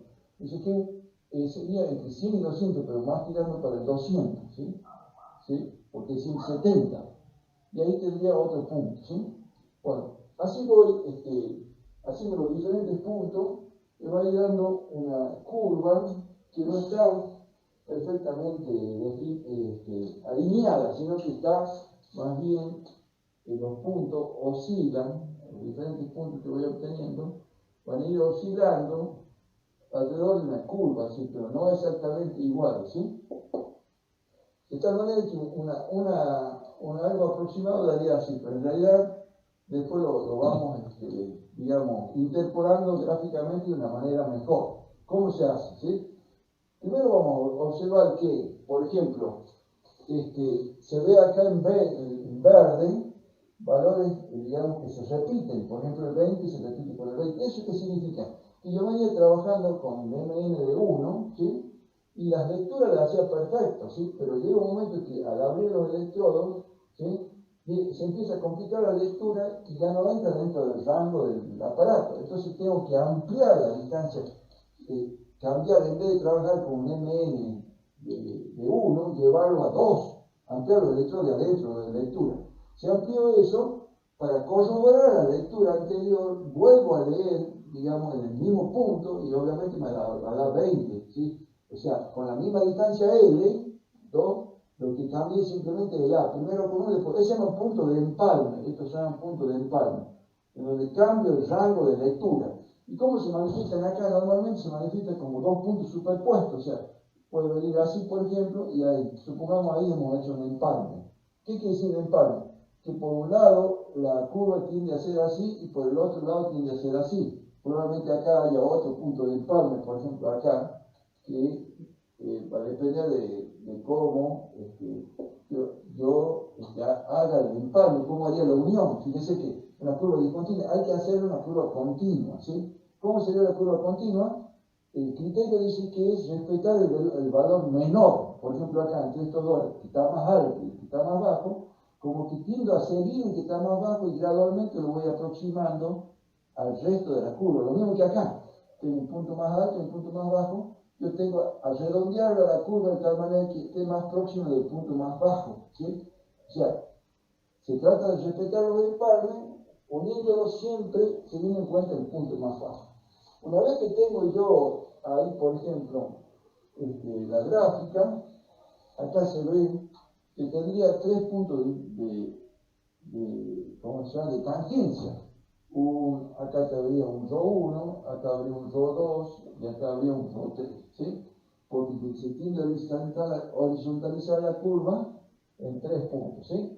El tema es que si uno hace la lectura directamente de esto y esto, no es tan exacto, sino que hay que hacer toda una interpretación, ¿sí? ¿En qué consiste la interpretación? ¿Sí? Una vez que yo confeccioné la curva de campo, que sería esta, no, ahí salió demasiado horizontal, pero tiende a ser así más o menos de este tipo, ¿sí? Ya acá mostramos en los papeles que tenemos, ¿sí?, cómo tiende a dar, digamos, la gráfica de la curva, que es como este tipo, ¿ves? Una curva de 3 capas, pero más suave, ¿sí? Bien, entonces, ¿qué necesitamos nosotros para eso? ¿Sí? Primero, establecer a la curva, que es más o menos así, ¿sí? La tenemos acá, ¿sí? Una vez que unimos los puntos, ¿y qué vamos a hacer nosotros? Venir con un papel, por ejemplo, acá está la curva, ¿sí? La curva de campo, que es la que se corresponde con el dibujo que yo hice, más aproximadamente, ¿sí? Entonces, ¿qué hago? En el gabinete vengo con un papel, lo coloco arriba, ¿sí? Y lo calco la curva de campo. Sería como ponerla acá, ¿sí?, y calcar a la curva de campo, que sería ahí, ¿ves? Y no solo calco la curva de campo, sino que además, digamos, hago una línea de referencia de los ejes. Por ejemplo, acá estoy graficando, ahí se dice con lápiz, ¿ves? Lo corro para que se vea. Se copió el eje vertical y el eje horizontal, que sirven de referencia. ¿Por qué? Porque esta curva de campo después hay que superponerla con la curva patrón, ¿sí? Y los desplazamientos hay que hacerlo siempre así, paralelo a los ejes. O sea que ni gire ni vertical ni horizontal, sino siempre paralelo, ¿sí? Bueno, entonces, calco la curva de campo, anoto, copio los ejes, ¿sí? Y después, una vez que tengo la curva copiada en papel, ¿sí?, vengo a la curva patrón, ¿sí? La curva patrón, obviamente hay una familia de curvas que son bastantes, son 200 y tantos, pero yo me guío por la forma de la curva, que es la de 3 capas, y me fijo una que sea parecida, que pertenece a la familia de la K. Entonces yo vengo con el papel, ¿sí?, que, digamos, lo copié de la curva de campo, y manteniéndolo paralelo a los ejes, porque la familia de curvas acá, como verán, hay 3 familias, y cada una tiene su eje vertical y horizontal. Entonces la superpongo, ¿sí?, manteniendo paralelo los ejes, hasta que coincida con alguna de ellas. Por ejemplo, acá me coincidió con la de 10, aproximadamente con la de 10. Ahí se nota el negro como coincide tiene un casillerito que dice 10, ¿sí? Bueno, si yo la consigo, ya no me coincide tanto, o una con una más arriba se desplaza más, digamos. Entonces, con la que más coincide es con la de 10. Bueno, ¿qué hago en ese entonces? Una vez que yo la hice coincidir perfectamente, anoto, escribo ahí, digamos, la intersección de los ejes de la curva patrón, o sea, este eje vertical pequeño de la resistividad y este eje se corta en un punto que es la cruz de resistividad, que lo marco sobre el papel de calcar, queda en negro marcado. Si ustedes observan, queda marcado el origen de coordenada de la curva patrón, ¿sí? Una vez que yo copié, ¿cierto?, el origen, vuelvo de nuevo a superponerla, ¿sí?, con la curva de campo, que ya la había hecho, haciendo coincidir los ejes verticales y horizontales, ¿sí? Y una vez que yo coincido, veo que la cruz, o sea, la marca de resistividad del origen de coordenada de la curva, ¿sí?, va a quedar, digamos, en una posición. Esa cruz, porque supongamos que fuera, la cruz vamos a hacer un poquito más abajo, así para que se note, que la cruz hubiera caído en esta posición, ahí hubiera caído la cruz, esta que estamos viendo ahí, ¿sí? Entonces, ¿qué hago? Desde esa cruz me proyecto verticalmente hacia el eje horizontal, una línea vertical que toque el eje horizontal y una línea horizontal que toque al eje de la resistividad, al eje vertical. Y acá va a quedar marcado aquí la resistividad, va a quedar marcado una distancia que es un espesor y acá una resistividad. ¿Cuál es el espesor? El espesor de la primera capa, acá la resistividad de la primera capa. O sea que yo, con la cruz de resistividad que es esta, proyectándola en los ejes, obtengo los valores de los datos de la primera capa. Supongamos que el espesor de la primera capa haya sido 5 metros y que la resistividad de la primera capa, supongamos, para que veamos parecido a lo que tenemos, que la resistividad aproximadamente sea del orden de los 10 ohms, supongamos que sea 10 ohms, ¿sí? Bien, entonces, una vez que tenemos el espesor de la resistividad, ¿qué necesitamos ahora? Los datos de las otras capas, o sea, los espesores de la resistividad de las otras capas. Si ustedes observan la curva patrón, lo vuelvo a poner para que se vea, ¿sí? La curva patrón que me dio 10 era la que coincidió con esto, el 10. Pero además del 10, que el recuadrito tiene los datos de relaciones de resistividad en la parte superior, que son 1, 10, 1. O sea que yo voy a anotar, primero, anoto el cuadradito ese que figura en la curva que dice 10, ¿sí? Que dice 10. Y arriba hay 3 números que son 1, 10, 1, ¿sí? Estos 3 números son relaciones de resistividad. Relación de resistividad. En cambio, este es relación de espesores. Relación de espesor. ¿Sí? Entonces, basándome en estos dos datos, yo construyo de las otras dos capas. ¿Cómo hago? Con las relaciones tanto de espesores como de resistividades. ¿Sí? Bien, primero haría, por ejemplo, en la segunda capa, lo primero que tengo que hacer, porque de la primera capa ya están los datos, ahora segunda capa, ya vengo. Primero me veo con la relación de espesores. ¿Y a qué se refiere la relación de espesores? A cociente entre E2 sobre E1. O sea, el cociente entre el espesor de la segunda y la primera capa. Como en este caso es el cuadradito, porque hay otras curvas que tenían 15, 20, etc. Como en este caso corresponde a la que está indicada por el cuadradito de 10, la relación de espesores equivale a 10 unidades. Por lo tanto, E2 despejándolo de ahí va a ser 10 por E1, ¿sí? Pasándolo a E1 multiplicando. Y como ya había sacado de la gráfica que E1 era 5 metros, o sea, E2 me va a quedar 10 por 5 metros. O sea que E2 me va a quedar 50 metros, ¿sí? Bien, ya tengo el espesor de la segunda capa. ¿Qué otro dato importante? Necesito la resistividad de la segunda capa, ¿sí? Para calcular las resistividades, ¿sí? La de la primera ya la habíamos sacado de la gráfica. La resistividad de la segunda capa nos vamos a guiar de estos 3 números, ¿sí? Que están en la parte superior de la gráfica. Este sería Rho1 sobre Rho1, sería Rho2 sobre Rho1 y este sería Rho3 sobre Rho1, ¿sí? Siempre el primero va a ser 1 porque es como que los valores absolutos de la resistividad de las 3 capas las dividimos en el valor de la primera para que quede referida a la primera y acá siempre va a dar 1. Acá de casualidad el tercero también dio igual a 1, pero no suele ocurrir siempre. Lo que siempre ocurre es que el primero vale 1. Entonces, esto ya sabemos que vale 1, nos quedan estos dos valores que son los que nos interesan. Lo que nos va a dar el valor de la resistividad de la segunda capa y de la tercera capa. Vamos a la resistividad de la segunda capa. ¿Cómo lo calcularía?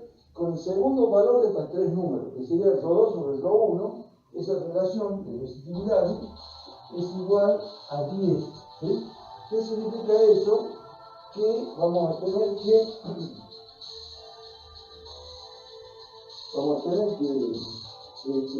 efectuar una operación. ¿Cuál sería la operación? Despejar Rho2. Rho2 va a ser igual a 10 por Rho1, ¿sí? Perdón, 10 por Rho1. 10 por Rho1. Como nosotros habíamos tenido una resistividad de Rho1 de 10, reemplazando ahí, Rho2 va a ser igual a 10 por Rho1, que eran 10 ohmetros. 10 ohmetros. En este caso va a salir 100 ohmetros, ¿sí? Entonces, ya tengo la resistividad tanto de espesor como la resistividad de la segunda capa. El último dato que me falta sería un dato de la tercera capa, pero de la tercera capa, lo único que podemos sacar nosotros es la resistividad de la tercera capa, ya que se considera que la tercera capa es tan espesa que se considera prácticamente de espesor infinito. Es decir, ¿cómo sería? Una primera capa así, así, y la tercera es muy gruesa, o sea, se pone prácticamente que tiene un espesor infinito. Entonces, el espesor 3, ¿sí?, no se calcula porque E3 es prácticamente infinito. Sí se calcula los espesores de E1 y E2, pero E3 no. Pero sí hace falta calcular ρ3, ¿sí? ¿Cómo lo calculamos ρ3? Con la tercera relación de resistividad. Acá dice ρ3 sobre ρ1, quedaría ρ3 sobre ρ1 igual a 1, en este caso de casualidad, da ese valor, ¿sí? Por lo tanto, me queda que ρ3 va a ser 1 por ρ1, y me queda que ρ3 igual a 1 por 10 ohm metros, ¿sí? Y me queda en definitiva que ρ3 igual a 10 ohm metros. Entonces, ahí ya tengo reconstruido todos los datos que nos interesan, que son los espesores de cada capa. Una vez que tengo yo todos esos valores, procedo a hacer lo que se llama el perfil estratigráfico, ¿sí? El perfil estratigráfico, ¿en qué consiste? ¿Sí? Buscar una escala adecuada, ¿sí?, y tomar un papel, por ejemplo, de dibujo, una hoja de dibujo, esa A4, y tomar como referencia el nivel del piso y a una escala adecuada, que puede ser, por ejemplo, 1 en 500 o 1 en 1000, ¿sí?, vamos representando los espesores. Por ejemplo, a mí, el espesor de la primera capa, lo saqué de la gráfica, me dio 5 metros. Supongamos que llevado a la escala me dio un espesor pequeño, así que sea del orden de los 5 centímetros, por dar un ejemplo, ¿sí? 5 centímetros. Después, ahí nomás al lado, ahí le ponemos E1 igual a 5 metros. Acá ponemos los espesores y ahí ponemos la resistividad, ¿sí? Después, la resistividad que le corresponde a E1 es 10 ohm metros, ¿sí? Bien, ya estarían los datos de la primera capa. La segunda capa, como acabamos de ver acá, ya tiene un espesor de 10. Hay una relación de proporción, o sea que el espesor sería el doble de esto, ¿sí? El doble sería 50 metros, el espesor es de 50 metros, o sea, mucho más gruesa, ¿sí? Supongamos que sea del orden para acá, ¿sí? Ahí. Entonces, este espesor de 2 me dio acá 50 metros, ¿sí?, de acuerdo al cálculo que hicimos, y la resistividad en orden de los 100 ohm metros, 100 ohm metros, ¿sí? Y por último, el espesor de 3 no lo puedo calcular por dejar señalizado nomás con una rastra, que es una cosa que continúa para abajo, pero no puedo determinar el espesor de 3. Pero sí puedo dejar asentado el valor de resistividad, que en este caso sería 10 ohm metros en la columna de resistividad, 10 ohm metros. Bien. Después puedo consultar una tabla y, por ejemplo, en base a los valores de resistividad y en base al conocimiento geológico del terreno, puedo establecer la naturaleza de la formación, es decir, qué tipo de roca es, qué tipo de formación. Por ejemplo, 10 ohm metros probablemente digamos, responde a valores de arcilla o de arena muy fina, ¿sí? Yo diría una capa de arcilla podría ser una especie de rastra que sea similar a una arcilla, una rutita. Después tenemos 100 ohm metros, probablemente sea arena, un poco más gruesa, ¿sí? Si dejo señalizado así el valor de alguna rata que me indique de qué naturaleza parecida es el terreno, no puedo determinar con exactitud, pero sí aproximadamente. Y por último, vuelvo a un terreno parecido al anterior, ¿sí?